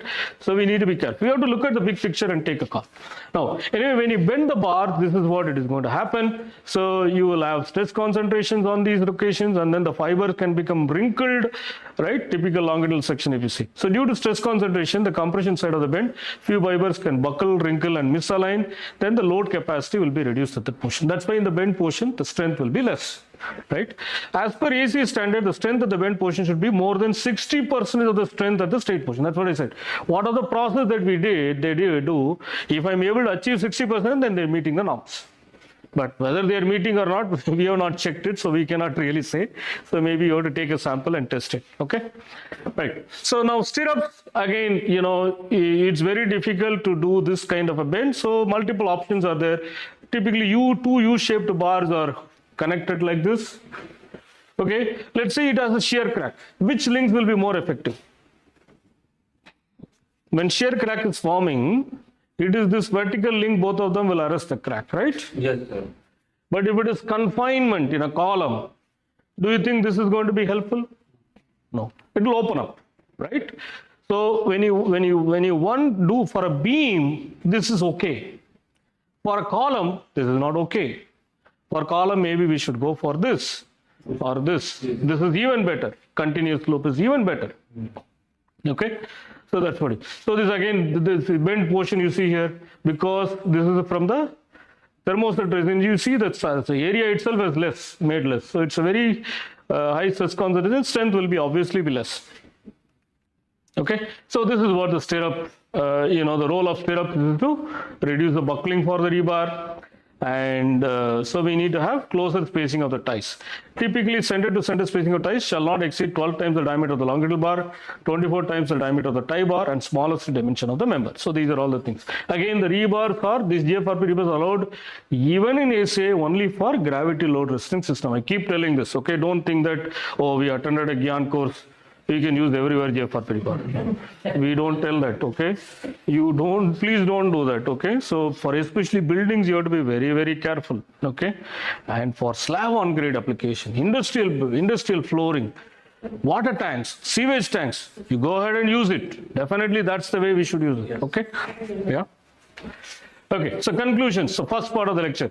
So GFRP columns can take nearly the same axial load, because we saw only about 20% reduction. And because in pure compression, the contribution of reinforcement is less. AC code suggests to consider concrete compressive strength properties in compression for GFRP rebar, because we take only concrete property. GFRP RC columns are not allowed to be used for seismic regions for ACA committee due to its brittle nature and lack of ductility. This is, I'm making it very clear. Any lateral load resisting system, we cannot use GFRP rebar at this point of time, unless you are dealing with some hybrid system or something.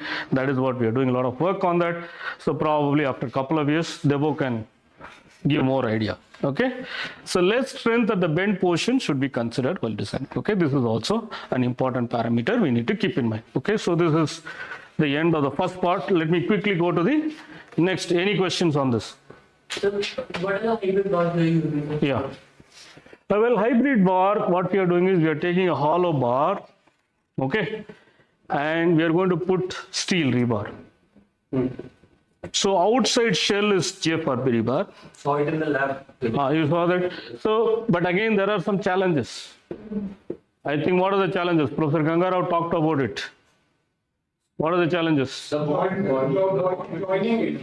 Huh? It's the joining of both the layers. Joining to an extent, yes. In addition to that, what is it? Thermal expansion. Thermal expansion, right? So coefficient of thermal expansion of GFRP in the longitudinal direction and the transfer directions are very different. So when it happens, you will have some residual stresses and the bond may be lost. We don't know. But then our thing is, if you are looking at G+1 kind of structure, right? The stress level on the rebar under service load will be so low, it will be the concrete. The stress, that doesn't mean that the reinforcement is not doing anything. Reinforcement will do when it is overloaded. At that point, this will come into picture. Let's say an earthquake comes or whatever, then it will give you the ductility. But so how many times the structure will fail? Only once, right? So we don't want that to reach that level, right? So when it is reaching that level, the steel will come into picture. But otherwise, it's the durability that is more concerned for a country like India. We have a long coastal line, right? And most of our cities are in the coastal region. We have a lot of marine structures. Then it doesn't make, it makes a lot of sense for us to use this material, provided we know what we are doing. So that is the whole point of the research, okay? So anyway, any other question? I think somebody was asking. Be economical, right, sir? When you reinforce steel, it won't be economical at all. So ultimately, why we are preferring GFRP is first and foremost with the corrosion resistant. Correct, So that is the foremost which is coming into picture. So when a customer prefers that, when it is economical, rather than construction is benefits more than compared with steel. I saw you were some literature, sir. You were in reinforcing steel wires in the GFRP. So, The steel fibers. yes, sir. Steel, the yarns kind of things. So, Actually, I found that is very much interested for me. If you can find some time, can you please elaborate on this? you're talking about steel wires. Yes, steel wires. Okay, 1 minute. Let me just open the next one. I am not able to. Oh, here I'm there. Yeah. Yeah, steel wires. So steel wires we are using mostly for as a discrete reinforcement. Like what I said, synthetic fibers. We also put steel fibers. Again, why steel fibers will help is they are stiffer. The elastic modulus of these synthetic fibers is about 10 gigapascal. Steel is about 200 gigapascal. So it's 20 times stiffer. Whenever crack is opening, it is not the strength that will matter. It is how stiff that fiber, then only if I stretch it by a small strain, right? If you take two fibers, I stretch it by a small magnitude. Which fiber will give me more strength and stress? It is a stiffer material, right? So steel fiber will quickly arrest the crack, right? So that is the reason we looked at different combinations of fibers. We have not described all those things. So in that process, putting steel fiber along with synthetic fiber will give me multiple advantages. But then synthetic fiber, what are the advantages? Mixing becomes easy. And so that is the reason, so you have to look at some kind of a combinations of different fibers to get both crack arresting property at the same time, because steel fibers are very stiff, right? And I cannot put more volume of fibers, and it is also mixing becomes difficult. So you kind of take a average. You put some dosage of steel fibers and some dosage of your synthetic fibers. Again, when you say that you are trying to replace steel, again putting steel fibers, sometimes people question. Though corrosion is not really a big concern because these fibers are not at one location, they are all distributed, no? So the corrosion is typically, people have done some work on steel fibers, corrosion is typically not an issue. Only on the surface you'll have some stains, but inside is all intact, okay? So that is typically not a problem, yeah. Devo, can you help me with this? Yeah. This I have to push it there. Yeah, yes. Is this the one or no? This is the one.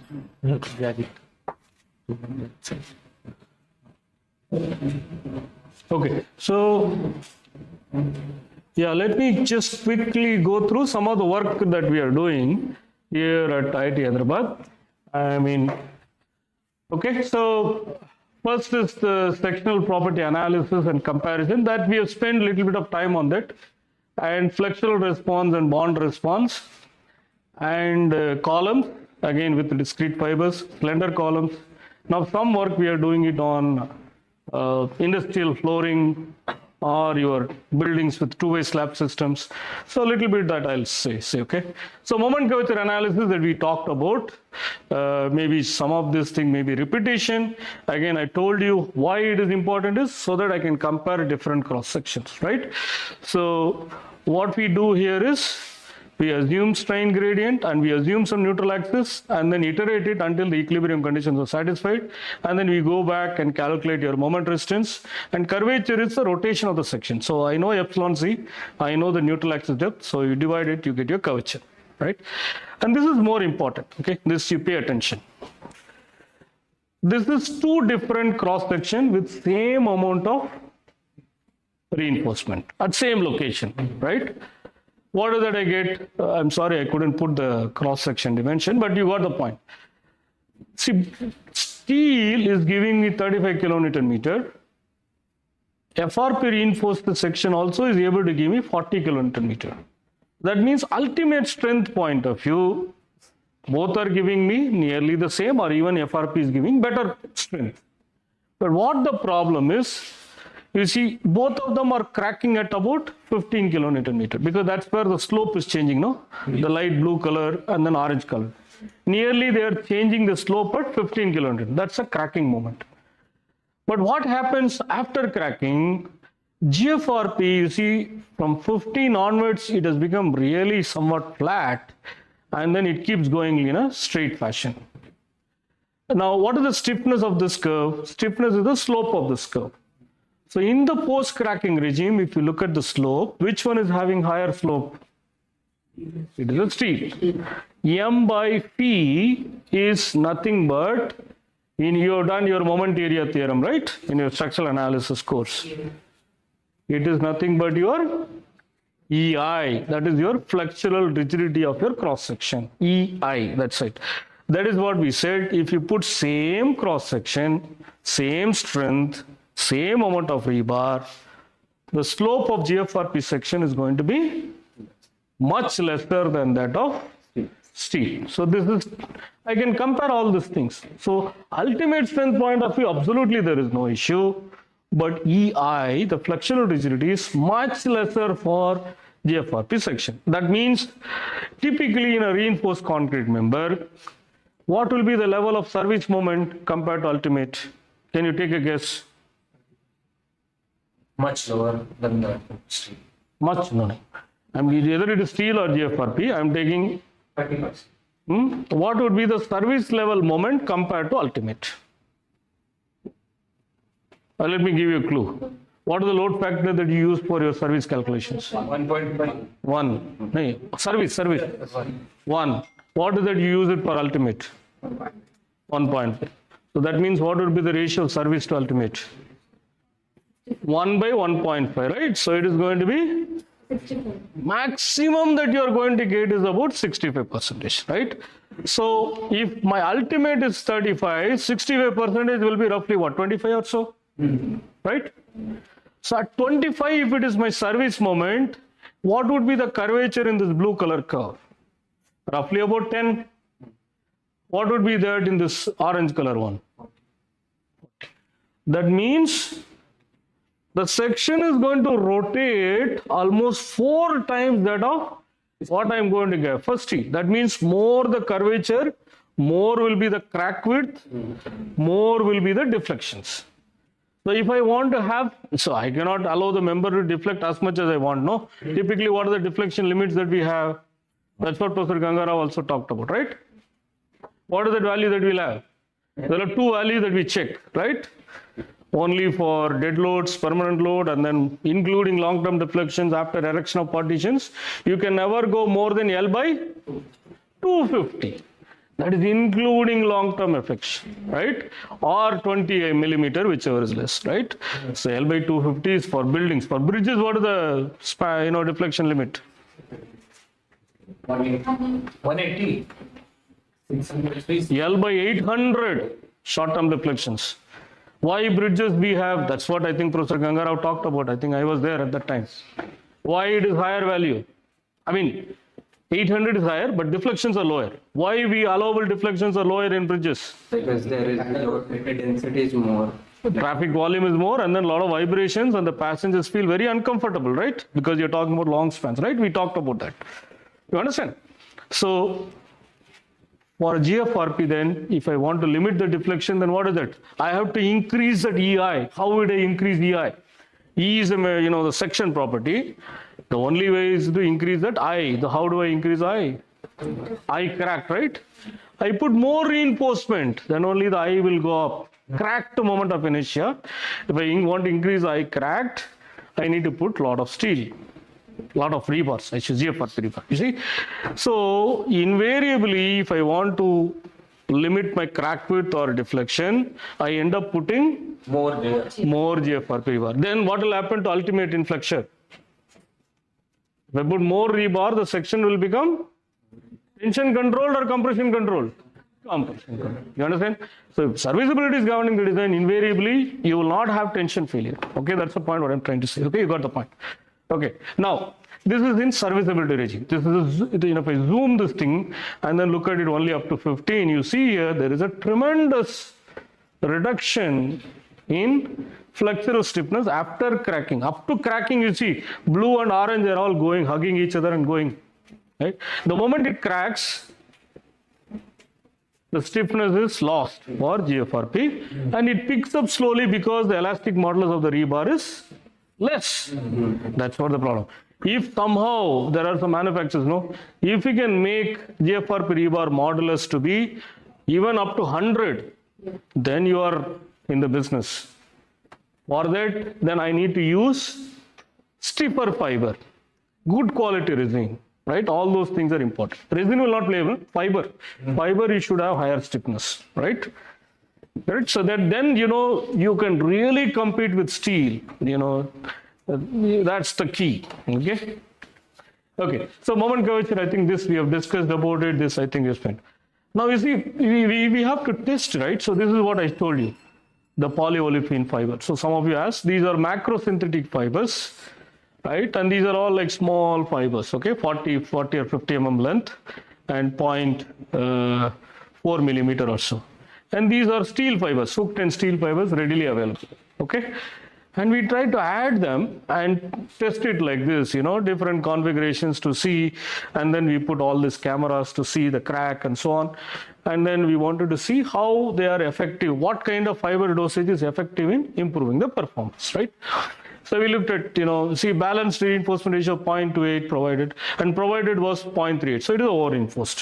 Theoretical calculation is showing that balanced reinforcement itself is very low for this section, okay? So, and this is the thing. So two beams that we have tested. This is control beam without any fiber. This is again moment curvature, and everything fails suddenly. And this is with synthetic fiber, 0.5% volume. This is with 1%. And this is with steel. Okay, steel you see, you get this is actually steel reinforced. No, I mean, this is a typical steel section. Okay, that's why what is it you see here? You see a lot of ductility. Steel is giving you ductility. Now this is with hybrid fiber. What is A and B? There are two specimens that we have tested. Now this is your load deflection response. So our idea was, blue color is your control. This yellow color is your steel. Somehow in the elastic regime, I want to push this curve blue into close to that of steel. That's the idea. Then I get the same performance for the same cross section, right? So that's the idea. Ultimate strength anyway for this, it will be higher, right? No problem, right? So somehow I want to do that. So you see what is that we have done? When you did HB or PO, what is that happened? Ultimate strength for steel is only 25 or so, but GFRP itself is having 35. And when I add fibers, the 32 or so, it has become even higher moment, kilonewton meter, right? So it is higher. Now higher the more the stiffer the fiber inclusion. Now which is stiffer between HB and PO in the elastic regime? If you look at the elastic regime, zoomed view, it is basically the blue one, right? So HB is having what is that? Steel plus synthetic. Now I told you steel fibers are quite effective in arresting the crack. So I get both, right? So if I do that, the blue color curve, of a dark blue color curve, it goes very close to that of steel. Okay, that's the whole idea, right? So the serviceability performance now will become comparable. Okay, even if I put same rebar, 10 mm bar in steel, I get 10 mm bar in GFRP. But in addition to that, I also need to put some discrete fibers. Again, the cost is going to go up. Now, what is the cost of the GFRP rebar? Typically you guys produce maybe 150 rupees per kg. Yes. Roughly about 1. Steel, what is the cost? Let's say 65-70 rupees per kg. So we can say that 2.5 times costlier, right? I mean, as of now, right? As prevalent market rates. Maybe if you look at in the US or some other country, it may be higher. Okay, but what I understand is you are able to produce bars at a cost of about 2 to 2.5 times that of steel. Okay, right? So, but the density of this material is what? Much lesser. Much lesser. How much less it is? 4 times. Roughly about 4 times lesser. So for same kg, I get 4 times the area of the bar that what I get for steel, right? So if the cost is doubled, you said two times, right? Yes, it is. So even if I double the GFRP rebar, the cost will still work out to be same. Yes. You understand the point, right? Because my density of the material is less. So that's what we are looking at. But we don't want to go to that level. Rather, if I put discrete fibers, what is it helping me? Multiple ways it is helping me again. It is helping me in making the failure to more ductile, and it is also going to help me in serviceability. It is also going to help me in fire resistance. So in multiple ways it is going to help. So instead of doubling the amount of GFRP rebar, why not I put my discrete fiber, I get the performance what I want. So that's the idea. Ultimate strength also is increased. That's an extra benefit that I'm getting, right? So that's the idea. Okay. Now, again, GFRP rebar, again, we have to test some bond also. Okay. Typically, the bond, because of the surface preparation, it's very smooth compared to that of deformed rebar with your rig. So, the bond is less for GFRP rebar compared to that of steel. So, we have to, how less is less? And we have to include that in our, the models as well, right? So, we did a lot of this bond slip testing, and then we got shear stress versus slip response for different fibers. So these are the things. There is a tension force versus slip, and then we approximated in kind of a some multilinear relationship so that we can put it into my analytical model. At the end of the day, I cannot keep testing beams, right? I have to give some guidelines for the engineers in a simplified way so that they don't need to do a lot of testing. Using the design guideline, they can do the calculation. That's the whole idea, right? So we did, okay, for different types of fibers, how the stress versus slip is, right? So then we approximated this, and then we come up with some recommendations. Okay. Okay, so you see here, this is the setup, right? You see here, this is the bonded length, 10 times the diameter, here and here. When I push it, what will happen is, you will have compression, right? So there is going to be bending moment here, right? So the bending moment, the compression will be developed in this hinge that we put it in here, and the equivalent tension will be developed, right, on the bar. Because instead of doing the simple, this bond test, this is more closer to flexural behavior. Because now I'm testing it in pure bending. The same shear stress slip, instead of doing it in this kind of pullout never happens in a realistic situation, right? But this is more closer to reality. That is the reason we do it like this. What standard, sir? I don't know the name of the standard. Maybe Debo can give you. I mean, we followed some European standard. I don't know the number, but I can give you that. Put the strain curve on the. Yes, we did. So we did put some strain gauge. We have also put some LVDT to measure the slip. You see here, this is encased in a tube. Here, these are all tube, and it is bonded only in this middle region, so that I can measure the slip as well, right? So I can also control this diameter. What is the embedment length? To get an idea how the shear stress slip is, right? So we get this, right? Yes, yeah.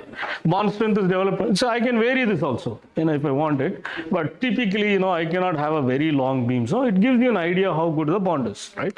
So it's a representative sample. I have one question. What is the difference between eye effective and eye cracked? What is it? Eye effective and eye cracked. Okay, so maybe I should. Okay, so eye cracked and eye effective, right? So basically, you see here, or maybe I can go back.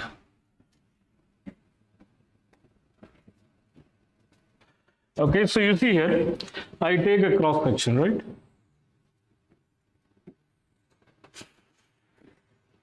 Right? What would be the moment of inertia for this section?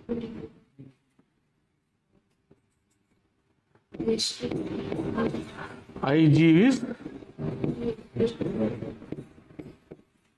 12, right? This is I gross, right? The same section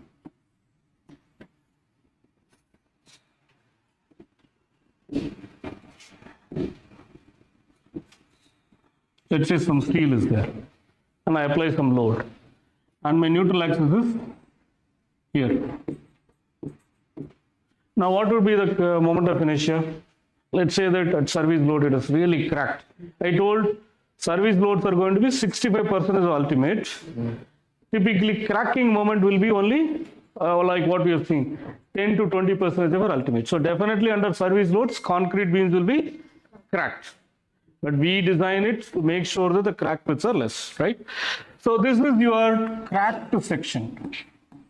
So what I do is, okay, let's say this is X and this is B. So I take moment of, and then I convert this, let's say this is AST. This can be converted into AM into AST for an equivalent area, and then get my moment of inertia, let's say, which is I cracked. And I cracked is typically about, I said 15 to, I'm just giving, of course it numbers 20% of your IG, okay? Now, this is the least value after it is really cracked and, at highest service moment, but I don't know the moment. Let's say my moment is only 30% of your ultimate. So my moment of inertia has to be between this and this. This is the lower regime. This is higher.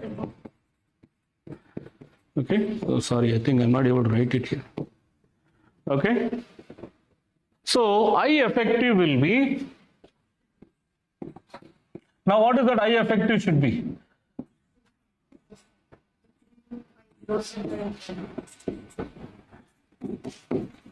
I gross, right? Now this I effective should be function of moment at which you are doing the calculations. So if my moment is very close to the cracked moment, it will be I effective will be close to that of IG. If it is much higher than your cracking moment, it will be getting close to that of cracked moment of inertia, right? So that's what it is. Okay, you have to do the calculation. So, so I effective is function of the moment at which that you are doing the calculations, right? Okay, you got the point? I have one doubt, sir. Because when we calculate the I crack, we use the tensile strength concrete. Just at the percentage. No, I cracked, we don't do that. Huh? So, MCR, when we do the calculations, just at the incipient of cracking, Yes, okay. just before the concrete is going to crack, you calculate the moment by using the stress. Okay? This ICR is not corresponding to that MCR. Okay. No, this is after, right after. Right after cracking, the neutral axis has gone up, at a higher service moments. Okay? That's what I said lower ending. IG, I cracked, and then I effective will be in between them. Then, sir, if that happens, then ICR should be more than I effective. Because it is just incipient. No. This is at a higher levels after cracking in the post-cracking regime. So you see here now the I cracking, what I am doing it somewhere here, not exactly at ultimate, somewhere here, right? But this is the level at which I am calculating the I cracked. It is really cracked. But MCR is the moment which is causing the crack. At that time, the still concrete is contributed. That's why we calculate MCR. ICR doesn't correspond to the M cracking. It is corresponding to a moment which is much, much higher, but slightly lesser than M ultimate. But still we use MCR for calculation. Because I need to know how much I am away from M cracking. Let's say my service moment, right? M cracking, let's say in this example, what is the cracking moment that you have? Roughly about, let's say 10, okay, maybe let's talk in terms of kilonewton meter, right? Where is it? Yeah. Let's look at it here, right? So kilonewton meter is roughly what? Some 4 kilonewton meter or something, right? Here. Now, depending upon where I am, because these are all scales are very large, so you're not able to see the slope, okay? So that's why I'm just looking at where I can show you the comparisons. So the point what I'm trying to tell here is,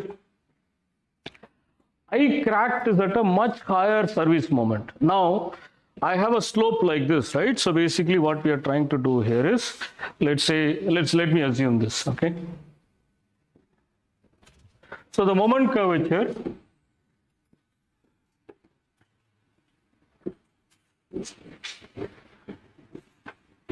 okay, what we are saying is this, and then you have, let's say, cracking, let's say it goes like this, and then goes like this, okay? Let's say for simple case, this is M cracking, and let's say this is M yield, and this is your M ultimate, right? Now what we are saying is, in this slope, if I take, this is going to be EIG, right? Now here, if I'm looking at a yield, okay, this slope, okay, right about this slope, we are saying that it is going to be EI cracked. Okay, this I am assuming it to be linear, but not exactly linear. Somewhat it is non-linear. Now, wherever I am taking this point, the slope, this is, we call that as EI effective. That is function of what moment value that I am calculating. Okay, let's say this is M1, this is M2, and so on. Now, this M1 and M2, I need to know how far I am away from M cracked, right? That is the reason in the equations I get M cracked. But M cracked is given to you. The moment you know your tensile strength, I know what is M cracked. But how much I am away from my cracking moment, higher I am away from cracking moment, I will get close to I cracked. I cracked. If I am very close to that of M cracked, I effective will be close to I gross. I mean, or less than that, I should say. Yeah. I mean, depending upon, how you look at it, okay? So, but you got the point, right? Yeah. Yeah, good. Okay, so this is what we have. So then we also looked at, okay, columns, okay? And we tested for pure compression fire. Finally, at the end of the day, we need to show the results, right? Whatever I can do, equations, all those things. Finally, I need to validate those models, right?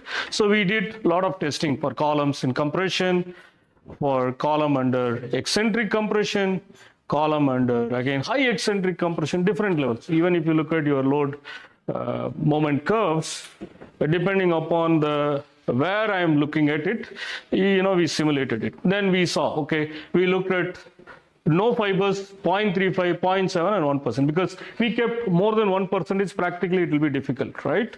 So, then your cost, higher fiber addition will help. There are two things. One is from cost, then second thing is from fracture point of view, if I add more fibers than beyond a certain value, it's not really going to give me the benefit. See, I put something and I should get something return, no? I keep putting more, I'm not getting something in return, why should I put more, right?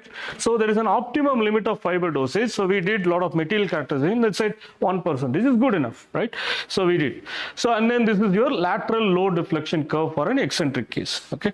So we did, and then, so from all these things that what we can see here is, addition of fibers help me in increasing the capacity. You can see here 1350, 1450, 1471, 1610, right? Similarly, this for high eccentricity also same. The load at failure kept on increasing. Similarly, the moment at failure also kept on increasing. And I am able to also get more from the rebars. Right? So, and this is called deformability index. You see here again, more fibers I am able to get. I cannot really talk in terms of ductility, but the deformability of the system is much better. See, again, the GFRP rebars, people think that, oh, it's very brittle. But it is very elastic. Yield strain is 0.002. But what is the strain of failure for GFRP rebar? We said 2%, right? Even up to 2%, I bend it. Just before that, if I release it, what will happen? It will go back to its state. Its system is very elastic. So it's basically basically literally like a rubber band. It doesn't yield, but it keeps stretching. At one point of time, it will snap. But if I release the load before that, everything will go. So GFRP rebar is highly deformable system, but it's not ductile. Why we talk about ductility is there are a lot of energy absorption that goes into it. When the steel is yielding, it is going to dissipate a lot of energy. But here we don't have that. We absorb energy in a static sense, but we don't really dissipate the energy per se. Just so because we don't have the yield region.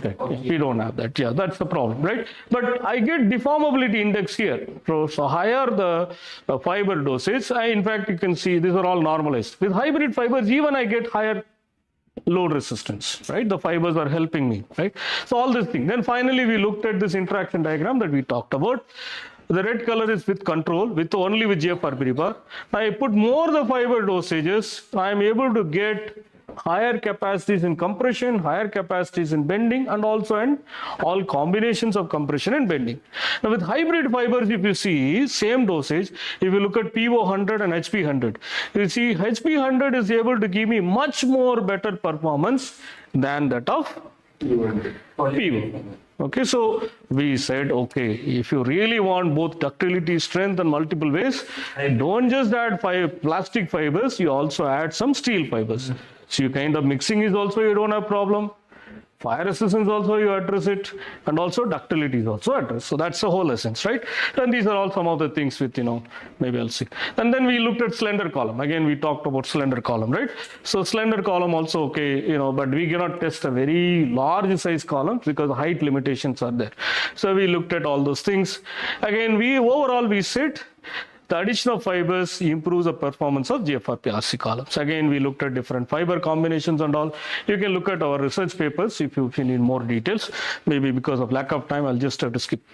Okay, so this is steel, and this is GFRP without fibers. You see GFRP with 1%, I'm able to push from here 60 or 65 to almost close to that 100. Now, why do I have two curves in each one of them? These are two samples because, full scale, typically we do only one sample only. But here we just wanted to do two to ensure that we are getting consistent results. You see, elastic stiffness, post-cracking stiffness all same. But somewhat there is a difference in your post-peak behavior. Okay, there is some differences there, but that's bound to happen because of the non-linearity in the system. The GFRP reinforced concrete is effective with discrete fibers only, or even in a steel also, if you put discrete fibers, it will help. But to perform up to it to a certain level. For that, we need to do the fracture test. But see, the advantage with that is fibers are again, they are small length, right? So they are bonding to the concrete. When the crack is opening, what does it do?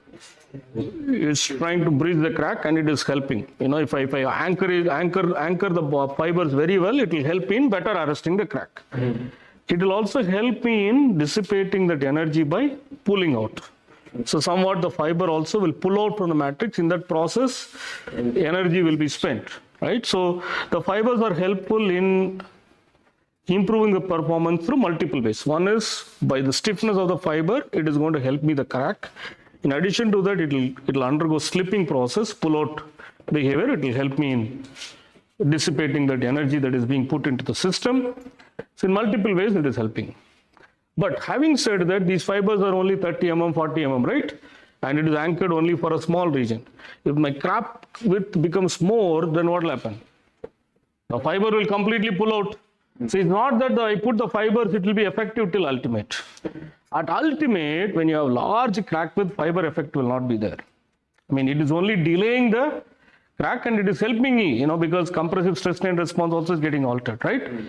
But having said that, it's not that I put the fiber, it will be effective. The efficiency of the fiber will come down close to ultimate. That's the point what I'm trying to say. But you can prescribe performance, we need the fibers for GFRP. Without fibers, GFRP might not perform required level. That's not the case. It's not really the case. You have to look at it from case to case basis. I cannot make that very generic statement, but if at all I can make, if you add fibers to GFRP system, the performance is expected to be better. How much effective? That depends upon the cross section that you're dealing with, what type of concrete that you put in the system, what is the reinforcement layout that I have, number of factors. If my purpose will be fulfilled without the addition, then why to add fibers, sir? That is also true, but we feel it's a more efficient way of doing it. Rather than putting 4 times the bar, you double the bar and put little bit of fibers also. It is going to help me in multiple ways. That's the idea, right? So now this is ground supported slab. So, again, you have a lot of industrial structures, you have marine environment, and let's say coastal roads are there, always subjected to chloride. Now we can also make these continuous reinforced concrete pavement, CRCP pavement, right? So industrial warehouses, now a lot of Amazon stores are there, right? Everywhere you go to the city, even tier 2, tier 3 cities, you have stores. Now everything they are making it automated, right? We need to have very nice slabs, right?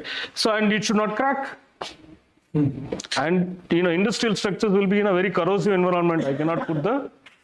And most important, as Professor Gangara was telling, GFRP rebars initially find its application where?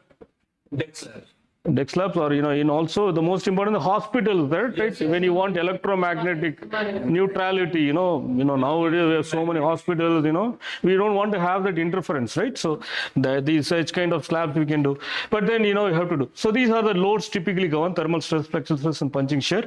And thickness of the slab is typically governed. Typically industrial flooring uses TR34, which is an industry standard. Okay, if it is less than 600 mm thick, must be reinforced. And reinforcement is going to help in increasing the localized load capacity, and it is going to help in limiting the crack width and crack propagation. So, and these are the typical distresses that you see in the ground supported slab: extensive spalling, joint.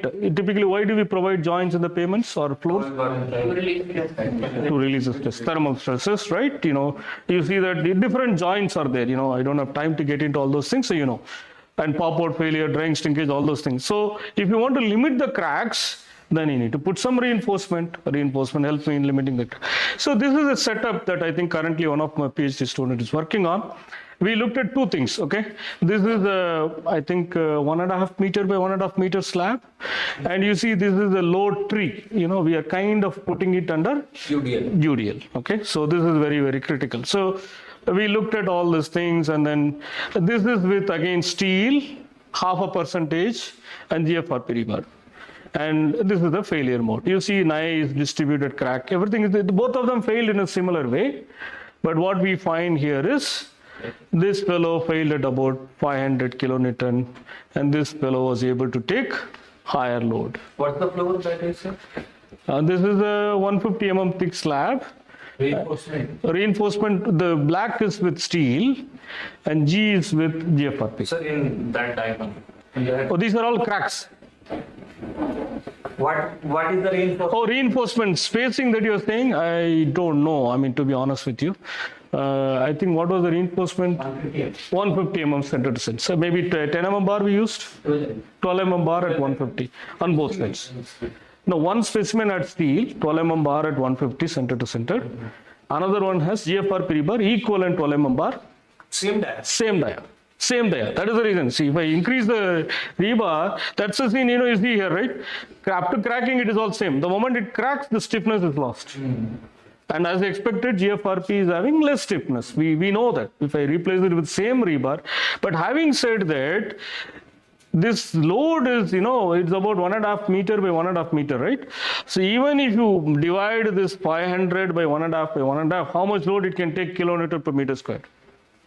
500 by 1.5 is how much? 3 by 2. 3.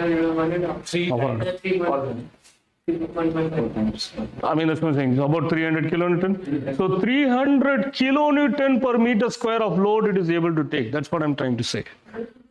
Saying that the failure is also at high. Yeah, that's it. The FRP rebars are more deformable, right? And so this failed because it is able to see the overall energy absorption nearly remains same. Energy absorption is the area under the slow displacement curve, right? If you equate that, both of them had nearly same area, but this had a better stiffness. That means crack widths are going to be less for a particular load. But having said that, the design loads are never going to be more than 10-20 kilonewton per meter square. So, but of course, this slab is for a elevated slab. Okay, and this is the worst condition that you can assume. This can be used for deck slab also. Yes. Now then we said, okay, how about this slab is going to perform for a slab on ground? Now what is here at the bottom? Foam. Is the foam. Why did we put the foam? To test the punching effect. Not the punching effect. Typically the slab on the industrial flooring will be supported on what? Soil, right? I compact the soil to certain density of CBR ratio, right? So we said if it is on a loose soil of a particular stiffness, then we took, instead of putting the soil and testing it, we said, okay, equivalent stiffness that we'll get it from a foam, and then we put certain thickness, and then we pushed on it. Okay, this is the two actuators we put, and we kept pushing. This is like a punching shear test. Now, what is the stiffness of this foam? I have to test it again as per the standard. And then we did this material testing to see what should be the, just like in soil, when you model soil spring stiffness you give, right? The equivalent stiffness, what should be that for the foam? This corresponds to basically a loose soil. If I increase the stiffness of the foam, obviously the soil characteristics will change, right? So then again, we did some testing, and still the work is ongoing. So again, the same idea. GFRP rebar. Again, I put little bit of fibers. Can I push it to the same level of steel? That's the whole goal. But this itself, it is giving a lot of confidence that even if you put nominal GFRP rebar for this, it is giving me a lot of performance, good performance, that what I want, right? So again, we looked at columns under cyclic loading. This is what I said. This will have the distribution of moment like this, and then this is your setup. I have a column, I put axial load, and then I push this actuator left and right. I think Dr. Jisha is also involved. They're both doing this as part of his PhD. And you see this kind of failure mode we get. Columns where this is for steel column, right? And this is for a GFRP column. So what do you observe? Plastic hinge region in a steel is localized because the steel is yielding. My damage is located only in a very small region in a column. However, in case of a GFRP column, you see here, though it is not yielding, my distribution of the damage is getting longer. But again, we have done only limited tests. Now we have to test another 10 or 12 more columns to clearly say what is happening. Okay. What might be the exact reason? Because it's not yielding, right? It is also going to fail at a larger strain, right? Yes. The steel, moment it starts yielding, what happens to the stiffness of the steel? In your elastic stress strain curve, the moment steel yields, your elastic modulus 200 will become much lesser, maybe 10 or 20 like that, right? So it becomes softer, right? But in GFRP, it is not like that. It keep on going, so it is able to distribute the damage for a higher region, right? Yeah, that's what. But we cannot really clearly say that as a plastic hinge because it's not yielding. So, but the damaged region is getting more distributed, we can say. Right? So this is again the load displacement curves. Again, we have to compare. This is only a trial test that we did. Now I think he will start probably. Steel balance reduces the displacement will also increase. But since even after the cracking, the stiffness is there, so displacement will be lesser. Correct. So, It's much more stiffer. yes, sir. Yeah, that's exactly what it is. Much more stiffer. But what is important to do here is this, you see, from seismic point of view, what is more important? It's not only strength, stiffness, it is also the area under this curve, which is called the hysteresis energy. Now, you see here, this GFRP also, it's not too bad, right? So, we have not calculated the energy and I'm not showing it, but it's not too bad. Typically, what will happen is if it is a shear dominant behavior, you will get something called pinching behavior. The energy dissipation is going to be less. Okay, which is not the case that is here, right? So you get comparable performance. Okay, so now anyway, a lot of work is ongoing still. Maybe next year we'll be able to give you more results on that. Sir, Yes. what is the residual strain in GFRP as compared to steel? Like once we unload or Well, it again depends upon what is the level at which you're unloading. Right? So either I'm talking at this cycle, this cycle, this cycle. the elastic range, sir. Within the elastic range, it recovers everything. GFRP. Yes. It recovers everything. Yeah, it is pretty much straight. That's another advantage of GFRP system. If we keep cycling it, there will not be any residual deformation. It can come back. But once it reaches its failure, then it is a different thing, right?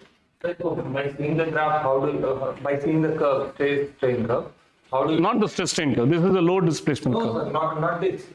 By seeing the stress strain curve of GFRP, how will we decide what is the post-elastic region and what is pre-elastic region? What's the elastic limit exactly? For GFRP rebar, everything is under elastic limit only, no? So there is no post-elastic limit per se. That you have to now look at it at the section level. See, this is a member level behavior. Yes, sir. What you are saying is a material level response. Now I put GFRP rebar, concrete. At the section, they act together. Now when I want member response, I have to integrate all the section response and get. So it's a little complex. So we cannot really say. But in general, we can say the energy dissipation in a GFRP system is lesser, somewhat lesser than that of steel. Now our goal again is, when I add fibers, what will happen? The energy dissipation is going to get close to that of what I'm getting for steel. It may be better also. We don't know. That's what we are working on. Okay, we don't know. Okay, so these are all testing. I think Professor Gangara already spoke about it. Maybe I'll not. One thing that I will, I want to really spend some time is this. This is the most important thing. So, moisture absorption. So, I think the tendency of our manufacturers is to make it more cost effective, competitive, then they tend to add a lot of fillers. So, we have tested some bars and they are not really meeting this moisture absorption. Okay. So, please, my request is please don't add it. Otherwise, the technology will be compromised. Okay. So, cost is, of course, it's very important. But, you should have less than 0.25% at 24 hours at 50 degrees centigrade.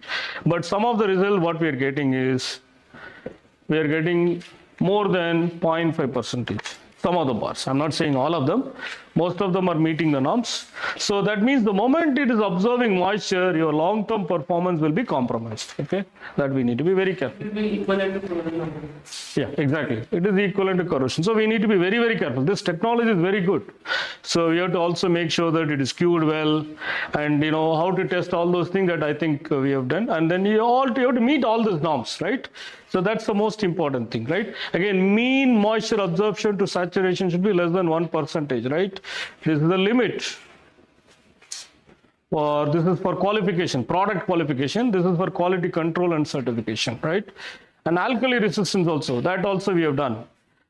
After 60 degrees centigrade immersion for 90 days in an alkaline environment, as per the standard, if I test a rebar, it should have at least more than 80% of what I get for control specimen. But some of the bars we are getting only about 60, 65. Right? So it's falling limits. Short term will not have problem. But now that we are talking about 50 years service life, we don't know what the performance would be, right? So we have to be. Indian standard also. This is all, this exactly same values only we have kept for. I think this is, I don't know where I've taken it from, to be honest. Okay, this is the standard, Indian standard. IS 182555256. Okay, one is for how to test it. Another one is what should be the specification of the fiber, resin, all those things. Okay, yes. And these values are all taken from these standards only. It's not any different. In fact, I would say when we were discussing, we made it more stringent. Because we know that, people try to make it more cost effective, and then, there will be. But the point is, whenever we get some samples for testing, they will meet the norms. But then, you need to make sure that continuously you meet that standard, right? That's the key. Okay. So the Indian standard, here is this IS 256. This is what it is. Exactly same. Yeah, I'm carrying that here. There are strict specifications about the additive fillers that issue too in this. It is there. Yes, sir.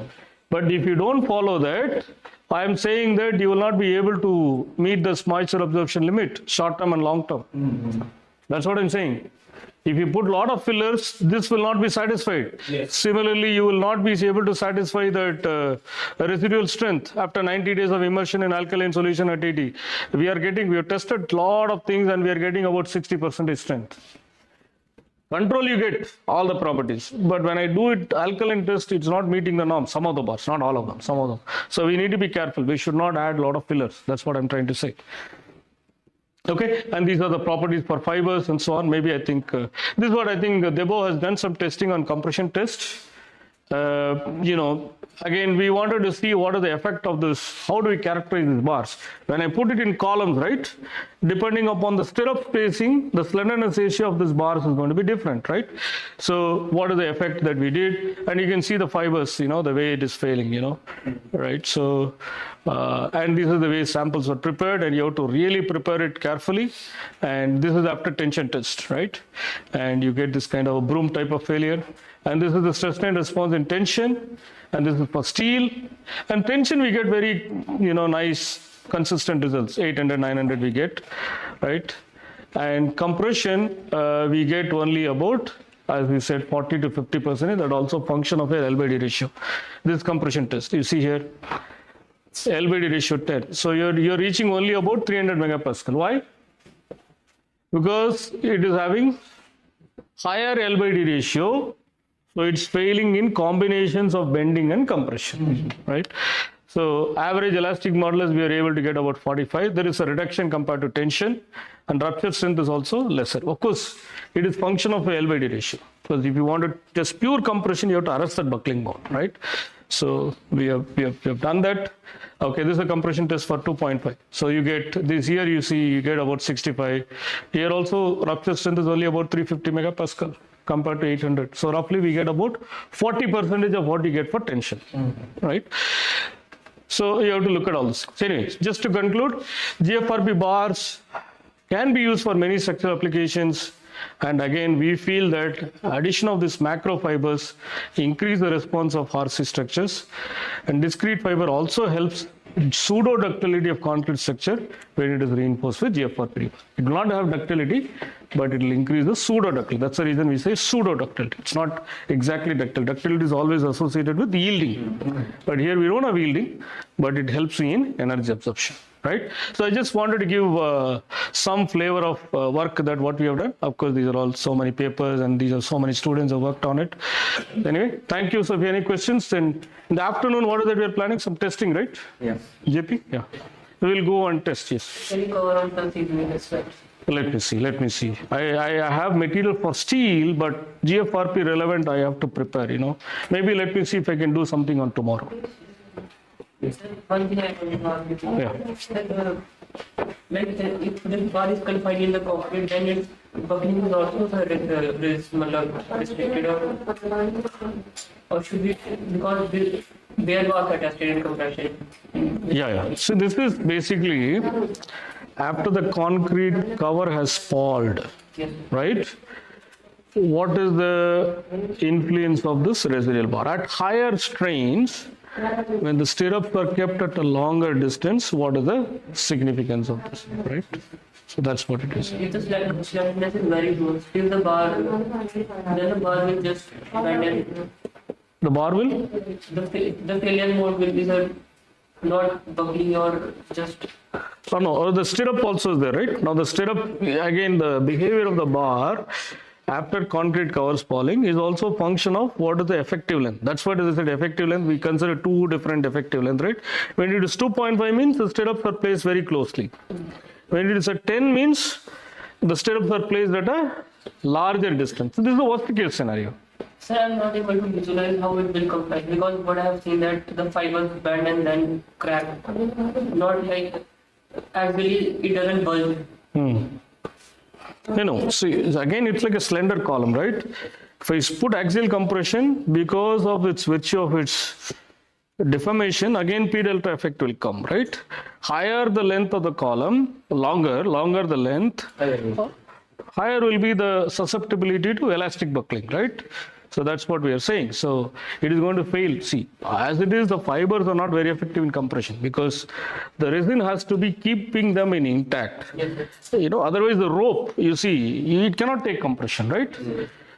Basically, fibers are like rope, but you have kept everything and you made it hardened with resin. And then it is effective in transferring compression up to a certain limit. The moment micro cracks develop and then that bond is lost, then the efficiency of transferring load is going to be less. Yes. That's why in compression, that is the reason the ACA code not allowing you to take contribution of bars in compression. Yes. Because for design purposes, we have to be conservative, right? For research, we include all those things to understand clearly what is the role, right? One more question. Sir, like a member is designed in steel, as steel reinforced member. When you want to design it for FRP, how we convert those to how can I say this? Like a percentage or rebar percentage or the reinforcement. Well, that's what I'm saying. We cannot tell quickly that you replace this bar with this. You have to check the failure mode and what is the performance. I need to first be clear about what the performance requirement, right? Let's say I do a beam. I have to make sure that the deflection cannot be more than 20 mm. And at this particular service loads, this should be my crack width. Then you back calculate. So first you have to be very careful about what is the performance requirement you want Yes, sir. in terms of strength, in terms of ductility, in terms of serviceability. Then you back calculate what is the you want. Also, sir, stringent, there are stringent requirements because 1.4 load times have balanced reinforcement ratio we take for the FRP power. Yeah. Reinforcement. So if you back calculate, then it will be overstrengthened and means if you back calculate, Yeah, that's true. That's exactly what I'm saying. So design is always an iterative process, right? So you do some preliminary design and then you optimize your design based on all these conditions, right? The guidelines gives you how to start and go about it. The more you design, then you know exactly what parameters to look at it. like if we try to fulfill the strength requirements as per the steel reinforcement, then we will not be able to fulfill the specification. Yes. Design as per the service, and then maybe we will Over design. Yes, sir. And you need to iteratively do it. You do 2 projects, then the 3rd project you know exactly what need to do. That is what your experience that you have to develop. Or should we, for the research purpose, we should not consider that 1.4% ROFB and See, these are all guidelines are coming up with whatever our experience so far in the last 20 years of using this material, 25 years of using this material. That's why we are doing this research. More and more you get data, more and more confident you are getting. Again, the problem is what? We have to be conservative. The bar coming from one manufacturer is not equivalent to the bar coming from another manufacturer, no. So then I have to take the lower bound so that people don't abuse the technology. So let me put it this way, right? I think it's not straightforward. I cannot always say draw parallel. You have to do a lot of trial and error and then come up. I also feel one thing, sir, you have sir, put the same reinforcement ratio for steel and FRP. Correct. Our idea was to compare, Yes, sir. So that what is the performance, because I'm also adding fibers. Yes, sir. So then I don't want to overdo it, right? Yes, sir. And there is one more testing that we wanted to do is for equivalent system. So equivalent will be the stiffness, the E into A for steel and GFRP, we want to make it same. Then I'll put 4 times. That results we have not shown, but in some of the papers we have done it in the calculations. So we have not shown, I have not shown here. You have increased the reinforcement. Correct. That also we have seen. That it gives much better performance than that of steel. Yes, sir. But I don't need that. Then I put a lot of material. But it might run economical also. Uneconomic. So it will be highly uneconomic. Yes. That's the point. And the one more thing, Ganga also told us that energy dissipation in case of reinforced member is higher than the steel reinforced members. Energy absorption maybe. Again, it depends upon what kind of loading that you're looking at. Like I told you, again, this system is also having energy absorption. But for me, I want warning before failure, static loads, right? But this system does not give me as much as warning as we get from steel. Because the moment it's steel, you have a lot of cracking, the beam will deflect so much, something is wrong. Things absorbed, but it is not Dissipating. Yeah. Well, dissipation is in cyclic loads. Energy absorption is good, but again, what I'm saying is you may not see much cracks, but it will deform. But in steel, when you see a lot of cracks and deflections, you know that the steel is yielding, something is wrong. But with GFRP, even though deflections may be less, if you put a lot of GFRP rebar, and then suddenly it will give up. So it does not give you that warning as much as the steel gives. That's the problem. So dissipation and absorption, what is the difference? Like absorption is See, absorption is under static load. The area under the load displacement or your stress strain curve, whatever the area that is there, is the energy absorbed by the system. When you say dissipation is, there is an input energy that is coming from an earthquake that has to be some way, it has to be dissipated. Either you put a damper or the material should degrade in the form of cracking, yielding. That's what we say from cyclic loading point of view, the area under that curve is the energy dissipation, hysteresis energy. the area. Material. Area under curve is also absorption and area under curve is also dissipation. Or there is So that area of the It's just a nomenclature. Typically what we are saying is from cyclic loading point of view, the energy is being put and it is dissipating because you have cyclic loading, right? Yes, sir. So that's what it is. Right? It's basically the energy. From seismic point of view, from cyclic load point of view, we say that the energy is getting dissipated. But from static load point of view, it is being absorbed by the system. So that's all. But at the end of the day, it is energy. Yeah. Have you tested any guides also that we follow guides? No, we have not. I think we were planning to do, but again, we have to go step by step. If you give me a lot of money, then we'll test. But the problem is getting research funding is an issue. Yeah. Yeah. Good. So Maybe I think we're almost time. Maybe we'll talk during the lunch. Yeah. Go ahead. it would be short, sir. Yeah. Which thermoplastic resin did the company use, the manufacturer? Do you have? I don't know. To be honest with you, I don't know. Was that manufactured from Hyderabad or from somewhere? It is from Hyderabad. I'll get you the details. I don't know. To be honest with you. Okay. I don't know. I'll get you the details. Yeah, yeah. But the process is exactly same. The process You have to optimize. is just, Yeah. I mean, if you're using a thermoplastic resin, the percentage of additives also, Correct. it changes a lot. Yes, absolutely. I don't know the details, but concept is this. Basically to bend the bars in the side so that you can make stirrups and put it in the system, right? Yeah. Yeah. All right. So we'll take a lunch, and then we'll meet in the lab probably at 2:30. It's 1:30 now. Yeah. All right. Thank you, everyone.